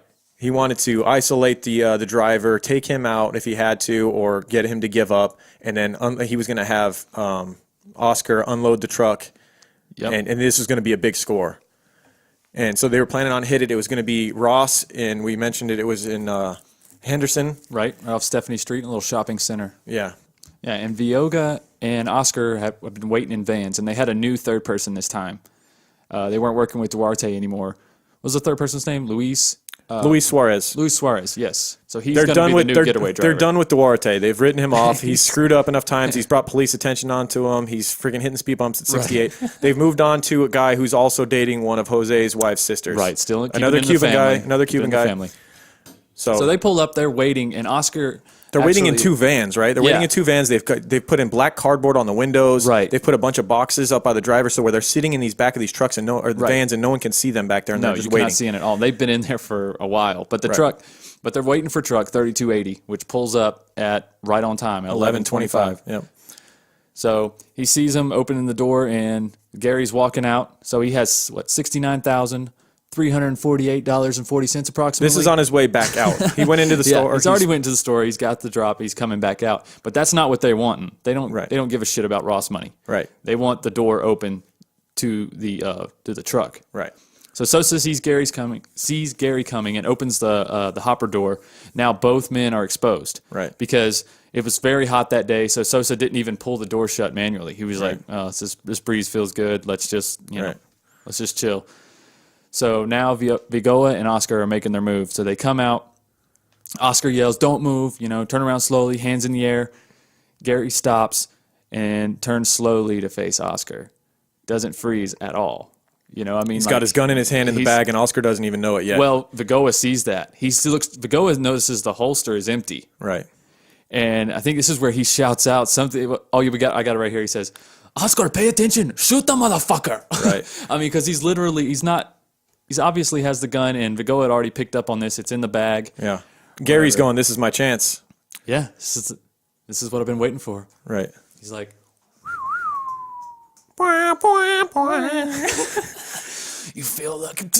Oh, no, I'm just kidding. So he turns, he's got the gun, and now he begins firing at Oscar, and he does what police later called the Metro Walk, where this is untrained stuff that police officers have to get through early on, the jitters of your first shootout. And it happens even to well-trained people. It's like, oh, yeah. We're not saying that Gary didn't know how to shoot. He was obviously, he obviously knew his weapons, and I'm sure he shot all the time. But when you are like suddenly confronted by someone who, two guys with guns, and your back's turned, he turned and he started firing his gun before he even had the gun up. And this is something that commonly happens with untrained or so unexperienced imagine shooting. you're shooting 3 foot in front of you, 6 feet in front of you, 8, your finger's 10 going feet, faster and than then your hand is going up. Right, Your and finger then you're just starts, finally hitting the target. yeah, you're essentially walking the gun up towards the person. So there's a gunshot like a couple of feet in front of him, a couple further feet, and eventually he gets to where he hits Oscar in the leg. Yep. Shoots him like through the right knee and out the back. Yeah, through and through wound on Oscar. Yeah, and then he fires again, shooting Oscar in the chest, but he didn't know that the men were wearing bulletproof vests. Right. So that didn't do a whole lot. But now Oscar is hopping around on one leg, and he runs back to the van, and Oscar's out of the fight at this almost point. like a comedy scene at this point. It's just like this is really happening. He's hopping around. But it goes from a comedy scene to a horror show, though. When very fast. As soon as Jose gets over there, yeah, Jose gets there, and then what happens? Well, he starts he counts Oscar's rounds when Oscar finally gets his pistol out, and he fires some more rounds, and I think he hits Gary one time in the leg or grazes him. Yeah. And Vigoa is hiding around the other side of the truck, and he's like, oh, he's definitely out of ammo, so he has to step up, yells freeze. Gary does not back down. He's in a terrible position, by the way. Yeah. He's dead to rights right now. And Gary, they're doing this as suicidal, like trying to... Yeah, Gary has no shot right now. Jose's outflanked him. He's got an assault rifle aimed right at him. Right. Gary's already been shot. Gary's not facing This Vigoa. is heroic, what he did here. I mean, it was stupid, but heroic. And the guy he would fight to the death, like he said. He would. Yeah, Gary does not back down. He actually starts moving towards Vigoa with his gun drawn. Vigoa fires 2 rounds, knocks Gary's pistol out of his hand. This is what we were talking about. This is pretty cool. Like, he did this on purpose. Yeah. He knocked the pistol out of his hand, and the second one hit him in the knee. So he disarmed him, and then he crippled him. He's thinking, I don't even have to kill you. He's like, I'm not trying to kill you. It forces Gary to the ground. But then Gary, being old Gary Dean, old Tex, he's got to reach for the ankle holster. Yeah. So, but Vigoa, to his credit, gives him another warning shot. Shoots him in his shooting arm, his right shoulder.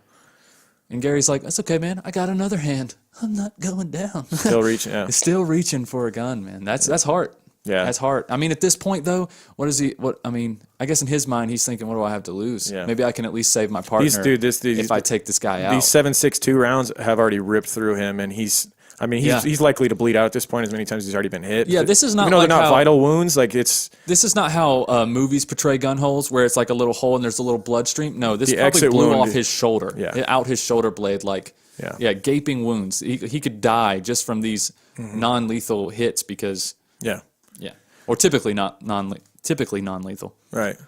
But then Vigoa essentially executes him. Yeah, he's done with the shit. Yeah. He's like, you know what? If you're going to keep trying to shoot me. So he fires 3 rounds, striking Gary in the chest once and twice in the neck. Yeah. And Gary falls on his right side and basically bleeds out there in the parking lot before any emergency help can get to him. Yeah. So now Sosa is still in the truck during all this. He's obviously hearing this. He just saw his partner get shot down right outside the back. And Sosa didn't seem like a hero fighter for like the man's money type of thing. He was a working man. He had a family. Several children, wanted to go home to his wife. This was an avenging tale right here. It was. Sosa was like, you shot down my friend, you shot down my coworker. I can't let this go. I think had Gary surrendered right away, Sosa would have had no problem with giving up the money and just playing it cool and just, not only that, live to see another day, because they obviously didn't like their superiors. They didn't even like the company they were working for. Well, and if you're Sosa at this time, you're still thinking, maybe he's not dead. Well, I can't just drive off and leave him. Yeah. Because then they'll shoot him in the head out of anger. Like, maybe he's not dead. Right. So you have to do something to protect your coworker, your friend. And so he reaches for a shotgun, and of course Vigoa sees it, shoots the shotgun out of his hand. God damn, he's a good shot. Yeah. And tells him to freeze, put your hands up. I don't want to kill you. Yeah. And Sosa reaches for a sidearm, and Vigoa shoots him once in the shoulder, which gets lodged into his body. It shoots him directly in, and I guess probably ends up in the chest cavity somewhere. And then he shoots him again, which hits him right in the back of the head and exits through his left eye. Right. Just blowing his cranium out there. I mean, it's like we said, these rounds, these are not tiny wounds. There's no chance of living with headshots with these. It's just no chance. No chance of it bouncing off the skull or whatever. And at this time, he was essentially dead, but his heart was still pumping, and he was still breathing when the police later arrived on the scene. Right. Vigoa then turns to Gary's body and said, "Go ahead, kid, move again so I can fire another dozen 7.62 rounds into your body." Yeah, and this is after Carrie is long gone, man. He's done here. Yeah. I think he was just angry that it had to come to that. Not to defend this. He's a killer. Like, there's no, like, he tried to say that this didn't have to happen, and it was self-defense at a certain point. And it's like, no, none of this happens if you don't try to rob people at gunpoint and take money that's not yours. You know, like, you murdered people. You murdered people. It's not me who kills people. It's them trying to be heroes. No, they're doing their job. Yeah. And you're being... And they don't know you're not going to kill him. To their defense, to Gary's defense, he doesn't know they're not going to, like, no. At least he's going to fight if someone's just going to walk up and kill him. You know what I mean? A lot of times people, they do exactly what a gunman tells them and they still get killed. Yep. There was a kid here that worked for Lee's Liquor that was just doing his job, surrendered to people, and then when they were leaving, they shot him in the head and killed him. Like, sometimes it just doesn't matter. You're right. And so, like, why just die like that? At least put up a fight and maybe you'll have some chance. Yep. And Oscar's supposed to be getting the money out of the truck right now. And at this point, this thing has gone terribly as far as Jose is concerned. He wanted to be in and out of there. They're now at the limit where, like, they have this ticking clock in their head that tells them the response is police barricades are going to be set up soon. Most if we don't of get Jose's successful robberies, 30 seconds. 30 seconds. That's it. 30 seconds, under a minute, easy. And this one, the amount of witnesses here, there are now, like, crowds that are forming around windows and the businesses nearby. It's out of control. There's people that are, like, just parked, like, a couple cars away. There was a lady that worked at Ross that pulled in, like, she parked next to their getaway car. Right. And basically what happened after they killed the two guards is Vigoa got inside the truck because his new accomplice, Sanchez, completely froze. Suarez. Yeah. Completely froze. What does he yell to him? It's my favorite line in the whole book. Go ahead. Why are you not in that motherfucker truck getting that motherfucker money? Get in that motherfucker truck now. Yeah, so while he's dealing with this gunfight, how does he forget the tense of fuck? like throughout the whole thing, he says, get in the fucking truck, but it just so happened in this time, truck. Get in that motherfucker truck. Right. How does your English get worse when you get mad, I guess? Yeah, so with another useless partner that he brought into the fold, not doing a damn thing, standing back by the van, frozen, in disbelief of what he just witnessed his brother-in-law do or whatever, completely shit the bed, and now... And now Jose is inside the truck trying to grab money, but Oscar's crippled. He can't get up there and get anything. He realizes that it's a lost cause. Like getting any money that even mattered out of there. I think he grabs like a bag. Yeah, they got away with very little, if anything at all. And they decided to get the hell out of there because they could actually hear sirens coming. That's how close they caught it. Because I mean, there's, like I said, this is a time when people have cell phones and there's witnesses everywhere. Yep. And they're all calling the police. And it's chaos in this parking lot. Right, and I think they end up taking off in a red Dodge Intrepid, and then from there on, it's business as usual. They go to Galleria Mall, switch vehicles, black Cherokee, and they're gone. Yeah, and the police are still looking for the red Dodge Intrepid, which is the car that left the scene. Right. Gary had bled out at the scene. By the time the cops got there, he was already gray. Sosa, like we said, was still breathing, but once they looked at, like, they were able to pull his head up because he was, like, kind of sitting down on the steering wheel. They saw the exit wound and realized that his guy was gone. Right. Shell casings, blood, footprints were all left at the scene from Vigoa's crew. Obviously, Oscar was bleeding all over the place. There's footsteps. They were able to later match the blood to Oscar, who had been shot. Yeah, they're just collecting all these little things now, putting pieces together. Yeah, things are beginning to stack against Vigoa. Detective Martinez, after hearing of this is a guy that was initially assigned to the robbery. He was under Amshaw, right? The main detective that we talked about earlier. Alan Shaw. He was under Alan Shaw, and then Alan Shaw ended up taking over for him. Well, he was the lead investigator initially, and then Alan Shaw took over the investigation for these robberies, and looking for Jose Vigoa, who turned out to be Jose Vigoa, the guy that was doing all these crimes. Martinez was still like, he still had it. He knew it was Vigoa the whole time. Oh, yeah. And so when he heard about these vicious killings in the Ross parking lot, he immediately drove to Jose Vigoa's house and began to stake it out. But when he got there and he's sitting outside of Jose's house, he got a call from his superior saying, "What are you doing? Get over to the scene at the Ross thing." Right. And so he's like, I'm going to stay here. And they're like, "No, get your ass over to Ross." He leaves. Moments after he leaves, Jose, Oscar, they all pull up to Jose's house. Yeah. Oscar's limping out, bloody. Would have ended it right there. It's like a circle. It's like he pulls out and then they pull in and God runs in. Well, I'm sure if you asked Martinez, it would have ended there. But if you asked Jose, which someone, I think the writer of this book did ask Jose later, would have killed him. Jose said he would have been dead. He would have killed him. He was still fuming from this whole thing going Yeah. wrong. And he was alone, and he would have saw him sitting out there staking out his house. And Yeah. Oh, yeah. it wouldn't have gone well. If that guy would have tried to make a move at all, he would have killed him. Right. Now, we didn't mention, but at this time, Jose had brought his 2 accomplices out to the desert and worked with them. We kind of mentioned earlier how you do that from time to time. And he had laid out a game plan for him, like, look, we're going to hit this, we're going to hit that. And then our final 2 scores are going to be massive, and then we're done. We're going to be able to live on this money forever. Right. So he tells them the game plan, and they're going to hit the New York, the Bellagio, which is like at the time it's the most prestigious, most badass casino. It's where all the high rollers go. It's still really nice. It's got it has like over 1,600 cameras or something in it at the time. $5.5 million worth of surveillance. Yeah, it's so badass there that like he's probably thinking they'll think that I'm too like there's no way I'm stupid enough to even try it. Yeah, like, it's one of those. It's waiting to get fucked because it's Las Vegas is like one big pussy waiting to get fucked. The Bellagio. That's right. So yeah, these are gonna hit the Bellagio, and then there's one last armored vehicle that is like it travels long distances on a highway that's got like millions of dollars. Axle truck. Supposedly, it's like the biggest score ever. Like, they could get like $100 million or something out of this thing. Right. But they never get there. Spoiler. Oh God, Lorne. So the New York. You've got the details on this next one. Yeah. So this one went down April 22nd, 2000, but not before a lot of careful monitoring.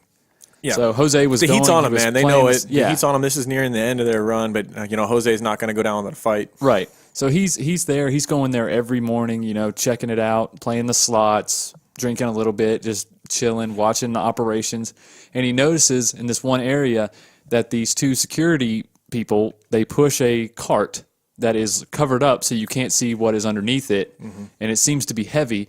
They're pushing it by him around the same time every day, and he's like, yeah, that's definitely money. They're all looking around. They're, looking all Secret Service-y. So one day he's sitting at the slot. Well, on April 22nd, I think it's early morning. So this is going to be their first robbery inside a casino. No armored trucks involved. Right. Well, he's changing the MO because of the heat on the armored trucks. Yeah. So he's sitting there. He pulls out his 357 as these 2 people walk by, holds it up. He's like, "This is a robbery. Leave and you can live," pretty much paraphrasing, but you know how he is. And they did. Because he's like, apparently they knew who I was. I was like, no, apparently you have a 357 in their face and they're unarmed. Yeah. That's probably what it is. But anyway, so... No hero bullshit this time. Hero bullshit. They don't have anything. And Oscar is Oscar with him on this one too? Oscar's waiting outside. Okay. Yeah. So it's just the 2 of them. It's just him against 2 guards. Right. Or, security personnel. They're not really guarding... And I think the hotel security especially is told to back down. Like armored, these private armored vehicle companies, like they're more protective over their money. But casinos are so insured, and like they're like we said, their public relations is so important to them. They don't want to damn shoot about out the image. Yeah, they don't want to shoot out in the casino. Well, and they also don't want people. You don't want to be sitting there playing slots and see a guy walk by with a big old a Glock 50, a Glock 20 on his side or something like that. You're like, oh, okay, yeah, So, but anyways, so he gets the cart. No fight from the security people, but obviously the security people are going to go off and notify management and whatever. It's going to go up the chain. But he pushes the cart out the nearest exit, which is why he was sitting there. Yeah. Meets Oscar on the ramp, and as they're pushing it down the ramp, security guards are coming out the door. So they're following them, but they're kind of like speed walking. They're like, we're not very serious. We don't want to get too close. We just want to see where you're going. Yeah. Our boss is going to review this. We can't look like we were just like watching them leave. Hey, could you try not to lose us in traffic? Right. No. So they're pushing this cart down, and I guess it hits a bump in the ramp driveway. or something. They're going to the valet area, right? Yeah, and the cart like spills over, and money and chips go all over the place. In comes Michael. So the way that the book narrated this was so funny. This like Tommy Chong. This random pothead hippie guy shows up. He's like, hey, man. And he's down by like Jose's crotch picking up chips and money that Jose spilled out. And Jose's like, what the hell are you doing? Get the fuck out of here. It's like, this is a robbery. Get the fuck out of here. I could shoot you in the head. Right. And he's like, oh, it's cool, man. Yeah, it's all cool, man. Check this out. Keeps taking the money. Sticking it to the man, bro. Amazingly, Jose doesn't blow his head off. He does not. Dude gets away and got away. Like, He did get away. I guess like they saw like the security like grab the guy later, but somehow he got away again. Yeah, eventually Jose and Oscar are like, oh, fuck this guy, just take what we have and let's get out of here. And they leave that money scattered. So when when the guards are following him out, the hippie guy's still there getting money, and he gets in a fist fight with 2 security guards, end up getting away. Yeah. The guy can hold his own, man. Never got caught either. No, he got away. This guy rules. He's like, best day ever, bro. This guy rules. Yeah, so he got away. They got away. Yep. And it was on to the New York. Right. The second to last heist they were going to do. Then they were going to retire, supposedly. Jose could never retire. And this kind of baffled police, too, this one. Yeah, because it's different from their MO. Yeah, different time of the day, different technique. Yeah. Hitting brazen enough to hit casinos themselves. In the casino. Indoor, yeah. Like, you see him on footage, like, playing and stuff, and then the next thing you know, he's whipping out a gun and taking carts of money. Exactly. It's just crazy how easy it was, really. I mean, ultimately. It wasn't, but it was. Sometimes it looked so easy. Like the MGM and the New York looked so easy for them. But then other ones, it's like, nah. Yeah, like Desert Inn, Ross. Yeah. Desert Inn, Bellagio, which we're about to get to. Every job has its pros and cons. You know, you just might die on some. You got to weigh them out. Yeah. You know, it's going to be good and bad days with everything. Yep. So we get to what wasn't supposed to be the final heist, but ended up being the final heist. The Bellagio, the Golden Donut, number 2. Right. The pristine Bellagio. Yeah. With $1,000 slots. $1,000. Oh yeah. Slots where one hand is $1,000. Yeah. With a push of a button, you can bet $1,000 at the Bellagio. Oh yeah. I learned that in this book. That's nuts. They have like $1,800 and like $500. I think there's ones that are even more now. Probably $5,000. Seriously? Oh, yeah. $5,000 a push of a button. Dude, you get some of these like sheiks and stuff from like the Middle East with oil money, and they come into town and they can take a casino down if they get hot. Wow. Dana White got barred from what casino was it? I don't want to say the wrong one and get freaking in trouble, but I'm almost positive it was the Palms. Told him to get lost because he was winning so much money at blackjack. Oh my God, really? Yeah. Was he counting won cards? a couple million in one night, and they're like, you can't play here anymore. Damn. And he's like, all right. And so this other casino, it might have been he was like the Bellagio or the Mandalay Bay, one of the bigger ones, was like, you're welcome here, buddy. Come on over. Yeah. You can always come and play here. So right, we'll kill you if you win. I mean, come on in. Right. So June 3rd, 2000. You mentioned earlier it feels weird to say 2000. Like you're waiting for something else. It does feel weird. 2000 what, Lauren? June 3rd, 2000 and nothing. That's it. It's just 2000. Jose, Oscar, and Luis Suarez walked into the Bellagio wearing baseball caps. I believe it said Florida State University on the baseball caps. He changed up what he was wearing for this one, and he cursed himself for it later. Like blamed it on the hat. Yeah, I didn't understand that because they got like face shots. But I think he was thinking if he wore like a more like sun hat, like outdoor working hat, wide brim, it would have covered him more. Right. But honestly, with the camera coverage that the Bellagio had, oh my God, I don't think it would. Yeah, we mentioned 1,600 cameras.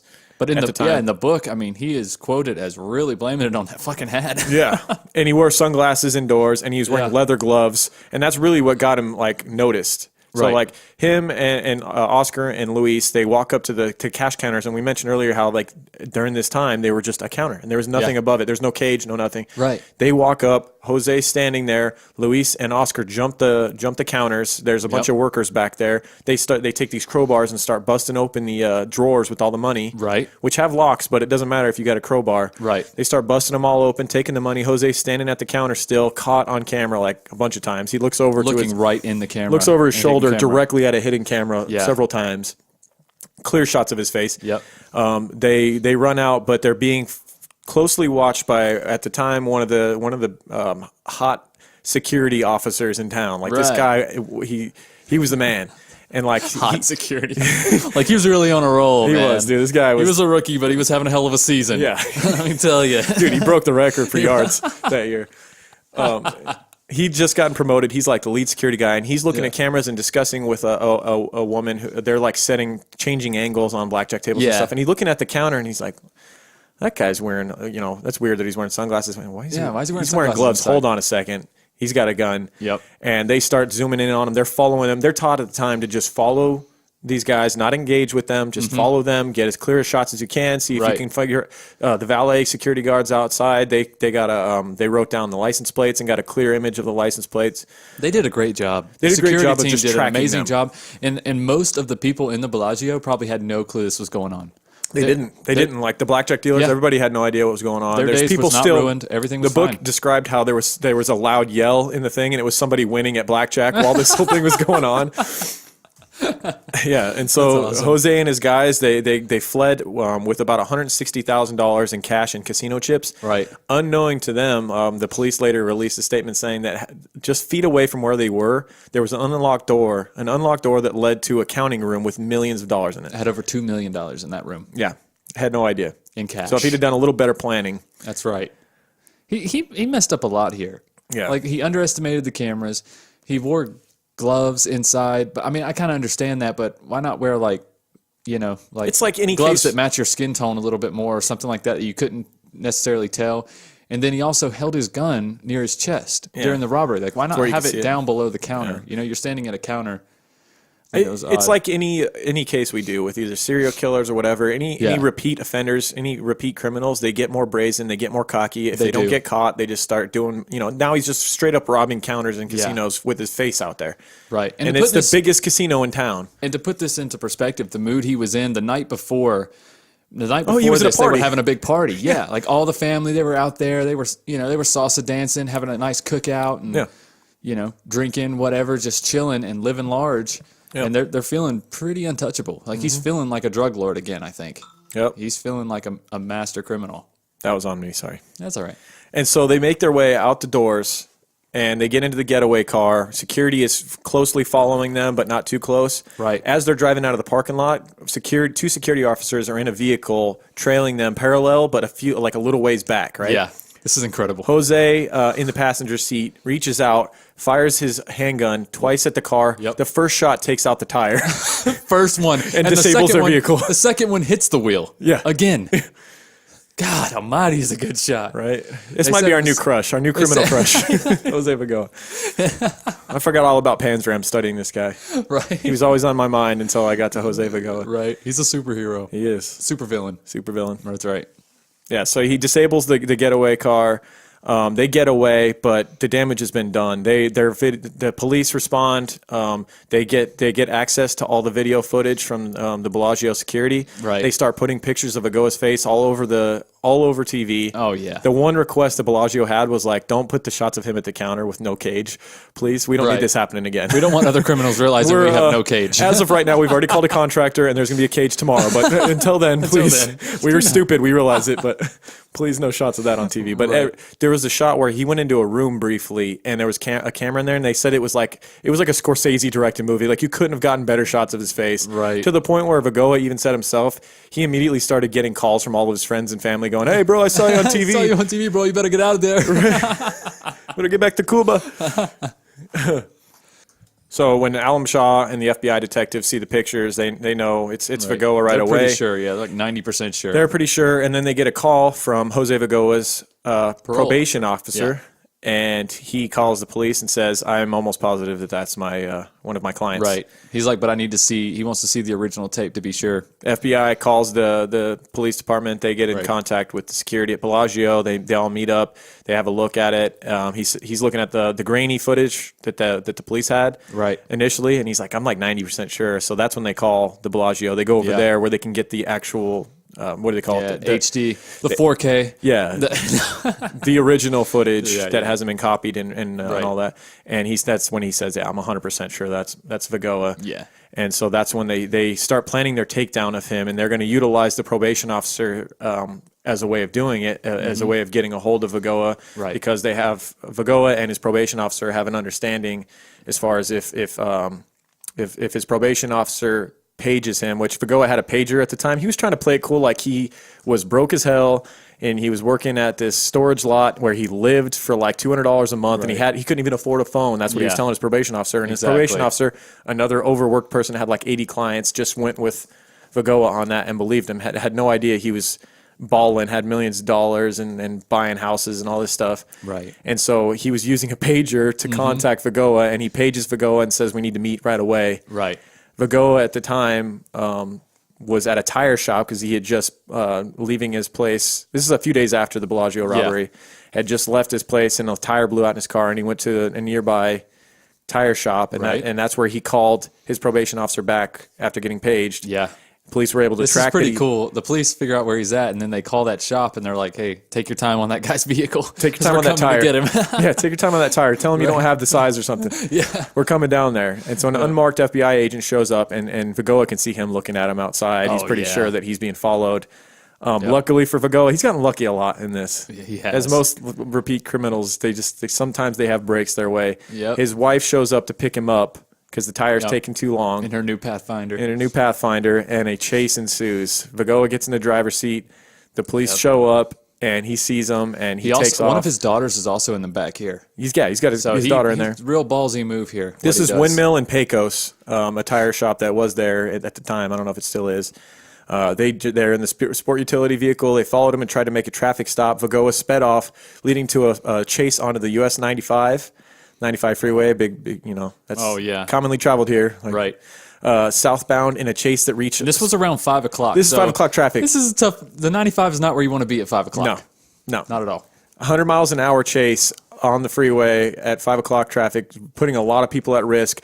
Alan Shaw is the one that's in. He showed up right as this chase began. Right. Tried to pull him over, and he's not letting this guy go. No. He realized he's putting his job on the line. That if someone gets hurt, because at a certain point, a traffic cop had gotten on the radio and said, "You need to stop this chase. This is too dangerous. Let the helicopter trace him." Let the helicopter trace him or whatever." And Alan Shaw said, "No, this guy. I'm going to put my job on the line and risk that if an accident happened and someone gets hurt, I know I'm losing my job, but I'm not letting this guy go because he's too dangerous of a criminal, and we've been chasing him for too long." And so this chase gets out of control. It makes its way back onto surface streets where they're going the wrong way down the road. He gets up at a Taco Bell, I think, where he crashes. He goes over several mounds of grass in parking lots. Smashes into a tree. I think it is in a Taco Bell parking lot. Ends up smashing into a tree on Sunset and Mountain Vista. Then he runs off from his vehicle, leaving his wife and child behind, where police finally caught up with him. Yeah. He scales a 6-foot wall, though. And then he has to get wrestled by 3 or 4 cops. And he would not go down. 5 eventually. It's like he's on PCP or something. This guy's so strong. They were like, he was pretty strong. Didn't they stick a dog on him and finally got him, I think? And he was only, 5'10", 160?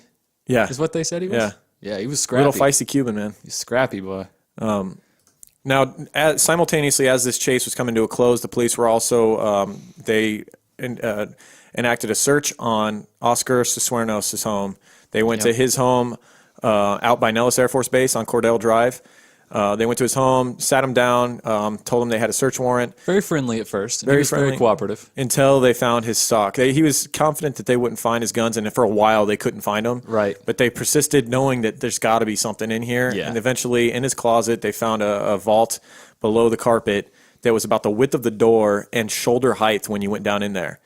Inside there, they found all of the guns that were used in the heist. They found the guns that they had disarmed the different guards. They had found all their guns. Yep. They found explosives. They found clothes that they wore during crime scenes. Why would you keep those?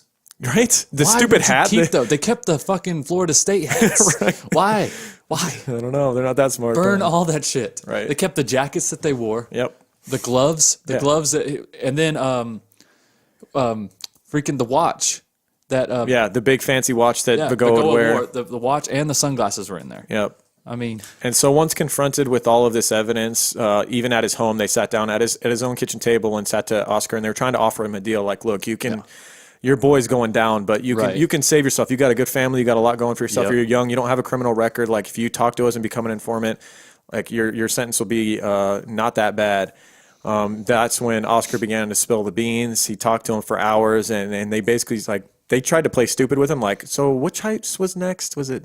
Yeah. Was it the one at the armored car, or they knew? Was it the one where y'all killed 2 people? Yeah. Or was it? And so Oscar breaks it all down. In some ways, he was defending Vigoa, saying that he's not a killer. He was defending himself during the ones where people got hurt. Right. And he admitted that he basically admitted to everything. Yeah. Because he was being told that Vigoa was probably doing the same thing. Yeah. When in reality, he probably was not, actually. No. Vigoa had those principles we were talking about. He had honor among thieves. Yeah. And that's also why he dealt with family, too. I think he thought that would build had a bond that you couldn't really give up, because not only would that family member that you portrayed be mad at you, but the rest of your family would shame you as well. Right. And later he says that Oscar got what he deserved for doing what he did. But he earned a little respect back. So yeah. Obviously, they would be indicted on all these charges. They'd be brought in, and the trials would be set. The trial dates would be set for Cisneros. It'd be set for Vigoa as well. While in jail awaiting trial, Oscar Cisneros was depressed. He didn't know what to do. He didn't know whether he should work with the police and sell out his criminal partner. Yeah. Eventually, he decided on a different route, the one-way out, the one-way ticket. That's right. He used a bed sheet and a newly installed air vent with tiny quarter-inch holes. Somehow managed to tie a rope off on that and hung himself in his cell. And they were one floor away, and there was a lot of talk.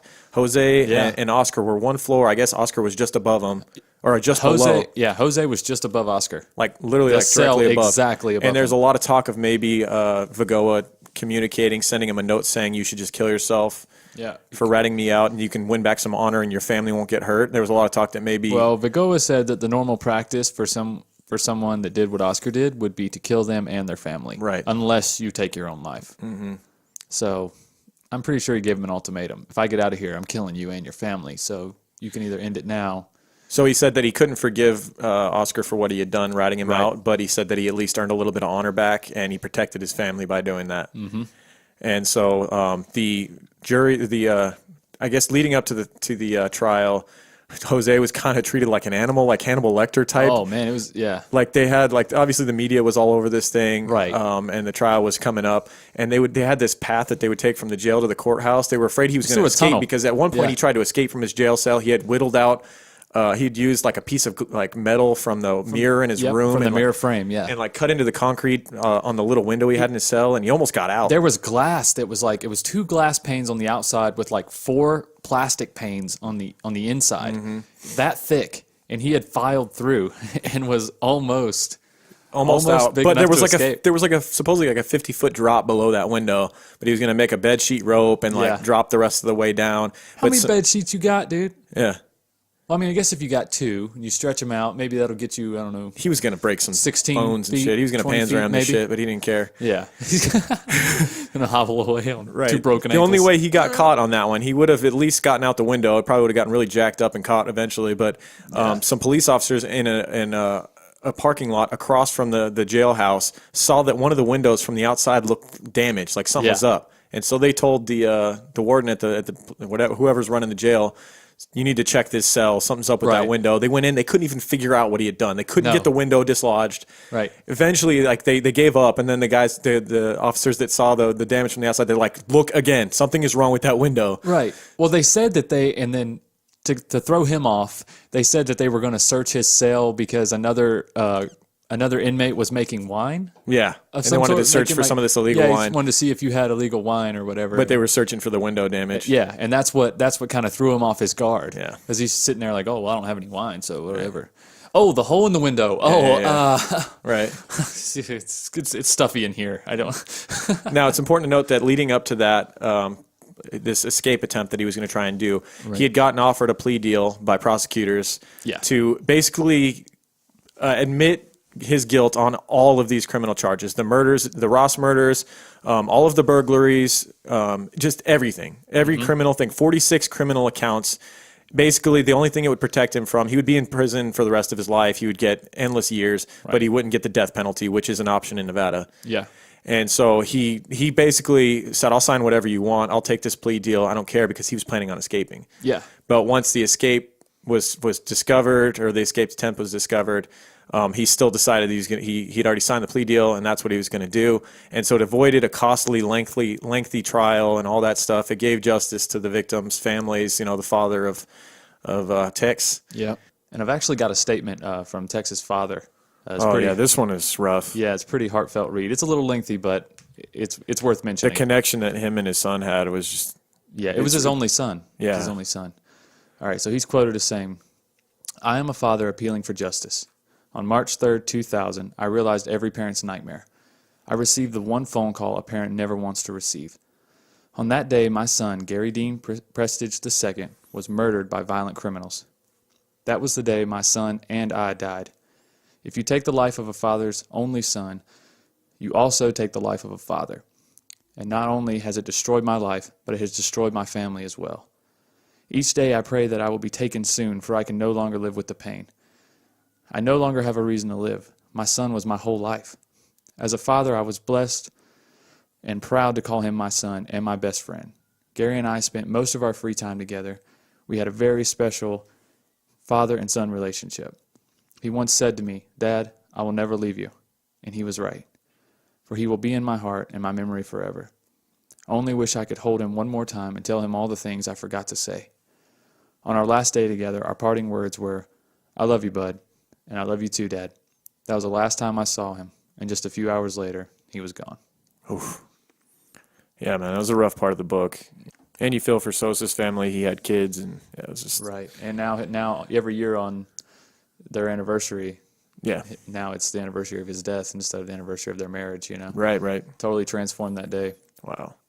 So Vigoa would end up receiving the maximum prison sentences from a range of charges pertaining to the robberies. He would end up getting 306 to 760 years in prison on top of his 4 life sentences. That ought to hold him in there. Yeah, he's not going anywhere. No. And he's actually sitting at Ely State Prison. The quote after his sentencing, they asked him if he had anything to say. He said, "First of all, I would like to apologize for what I've done. I accept responsibility for what I've done, but I cannot change the past. I wish that justice be done." Well, it's getting done. Yeah, it's done. And where he's sitting is an interesting place. I actually didn't know about Ely State Prison until this case, and it's pretty crazy. They call it ESP. It's a maximum security penitentiary located in unincorporated White Pine County in Nevada, northern Nevada. Oh, yeah. And it's out there by itself, ain't it? There ain't nothing out this there, place, it has a death row for men, and it's got an execution chamber. It has a gas chamber. There's been several people executed there, and no one has ever escaped from this prison. So Never, I don't think he's going anywhere. Oh, wow. Yeah. Yeah, it's going to take more than a mirror frame to get out of this one. Right. Damn. Yep. Well, good. I'm glad he's in there. Yep. So that's Jose Vigoa, the Scarface of Sin City. That's right. Hope you've enjoyed it. We enjoyed it. That was a fun one to study. It was. really was. Oh, and go check out that book. Oh, if definitely. you haven't already stopped this podcast to go listen to it. Right. Storming Las Vegas by John Huddy. It's amazing. Highly recommend. All right, let's do some shout-outs. All right, let's do it. We got some iTunes reviews. Ooh, good. Got some new ones? We got some new ones. We're over 400 now. Thank you all for helping us get there. I want to thank Etta Lore. Says we're like the Beavis and Butthead of true crime, but it works perfectly. Well, we've heard that before. Right. Brandianne 615. This is one of my favorite, one of the best true crime podcasts. Thank you.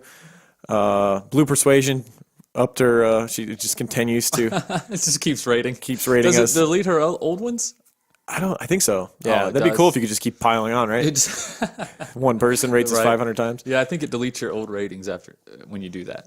But yeah, it's all good though. You want to get the next one, Dame Diana? Yeah. You want to get the next one? No, I don't, because I don't have it pulled up. A feel a good true crime podcast? Question mark. I feel a good true crime podcast. Probably not, but it's a close. I am an indie true crime podcast lover, and these guys are authentic and funny as hell. Thank you. And DM Duncan, thank you very much. Said great job. Y'all make my workday go faster. So happy to do that for you. Yeah, absolutely.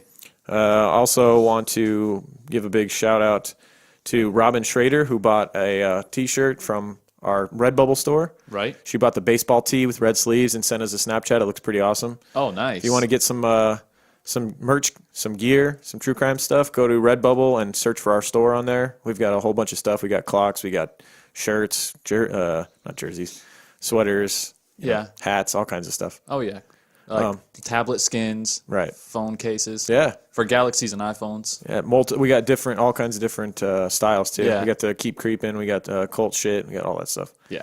If you want stickers, we still have 2 different types of stickers. We can send you both for a couple bucks. If you go to truecrimeguys.com, click on stickers at the top of the page. Donate a couple bucks to our PayPal, and we'll send you some stickers. Yep. And if you haven't received your gold stickers yet, if you're a Patreon supporter, they're coming. Bear with me. They're coming. He's got a stack. Like, it's a good problem to have. Right. Like, this is a great problem to have. I'm really trying to keep up with it, which this is great. Yeah. Thank you Speaking of guys Patreon, so much. patreon.com/truecrimeguys. We got a bunch of awesome episodes on there. $2 a month. All the big hitters.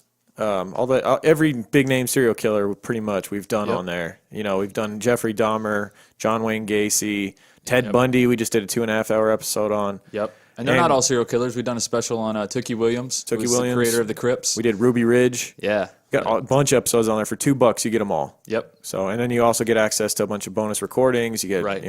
Photoshop pictures. You get to be a part of the giveaway. On the first, we're going to give away something else. Yeah, we're giving away a hoodie. A hoodie. We gave away a clock the other day. So, Right. a lot to offer for $2 a month. Oh, while we're speaking on Patreon, they sent out a email on December 5th or December 6th. That's when we received it, at least. Yeah. Talking about a new service fee that was going to apply to patrons, people that pledge, and it was a new service fee of Bullshit! they were gonna add 2.9%, which would be an added 35 cent or whatever paid by patrons if you're for one of each the- individual pledge, and that is not going on anymore. They canceled that. Yeah, so if you were a patron that saw that they Yeah. upped the charges and you left because of it, and come on back. right, unless you left because we suck. I If guess. we- yeah, And then you that's still fair don't enough. want- Fair yeah. enough. Hey, fair enough. That's your choice. Right? But if you're worried about that, they changed their mind. Yeah. They were just kidding. Yep. December Fools. Follow us on social media, or we have a Twitter, we have an Instagram at True Crime Guys. Michael has his own Twitter. Yeah, it's at and I'm Michael. Yep, he's real sassy on there. He Does, and he does follow back. So yeah, I go do. find Michael. It's fun. We have a Facebook page. It's over 2,000 likes now. Thank you is. guys for all that. That's awesome. Yeah. That really is awesome. Check out the closed Facebook group as well. Yeah, run if by you search Michelle K. True Crime Guys, closed group, and send her a little invite thing, and You can be a part of the special party. she may let you in if you're creepy enough. It's a creep party, That's right. It's a lot of good conversation over there. right? You're not alone out there. Anything else, Michael? You made as a new logo that's going to be popping up soon. I did. It looks pretty good. I like it. Thanks, man. There's no tattoos on the face this time. No, we finally agreed on one. Like, we've been working on a new logo for so long. Right. I just sent him to Lauren. He's like, I'm like, all right, He's fuck like, it. you asshole. I worked on that all night. If you don't love it, fuck it. We're not doing it. We both have to like it. So Right. we both like this one. Yeah. So we're excited about revealing that. Give us a little facelift. Yeah. Anything else? We're probably not doing an episode next No, week. next as we week is mentioned. Christmas, peeps. Christmas week, but 2.5 hour episode again. If you're That's a patron, right. you got a 2.5 hour episode 2 weeks ago. Right. Followed by a regular episode, followed by another 2.5 hour episode. Come on. Yeah. What more do you want from us? That's right. That's a lot of End in the year with a bang, Because people. we could have split it up into 2 parts, but we're like, fuck it. Let's just give it all at once. Yeah. So, Because we like this story too. This was pretty engaging. It wouldn't be fun to split it up. no. And yeah, that's about it. And happy holidays to everybody. Whatever Yeah. you celebrate, we hope it goes well. That's right. And if we don't see you by New Year's, Happy New Year's. See We you on- may release one right before New Year's. Probably. Yeah. We're up for- First at the latest, because the first is on a Monday. We're looking for 2018 to be our breakout year. That's right. It's going to be huge. It's going to be huge. Jump in the creeper van. It's taking off. Right. 2018. We're gonna get hot. Now's your right here. chance. Hop in. Hey, after You don't- Christmas, we coming back on this thing. You don't want to be left behind, do you? That's right. Left in the creep dust. I don't know. Maybe you do, depending on what's going on in the van. All right. With that, we'll see you guys on the flip side. Keep creeping. All right, keep creeping, guys. Right.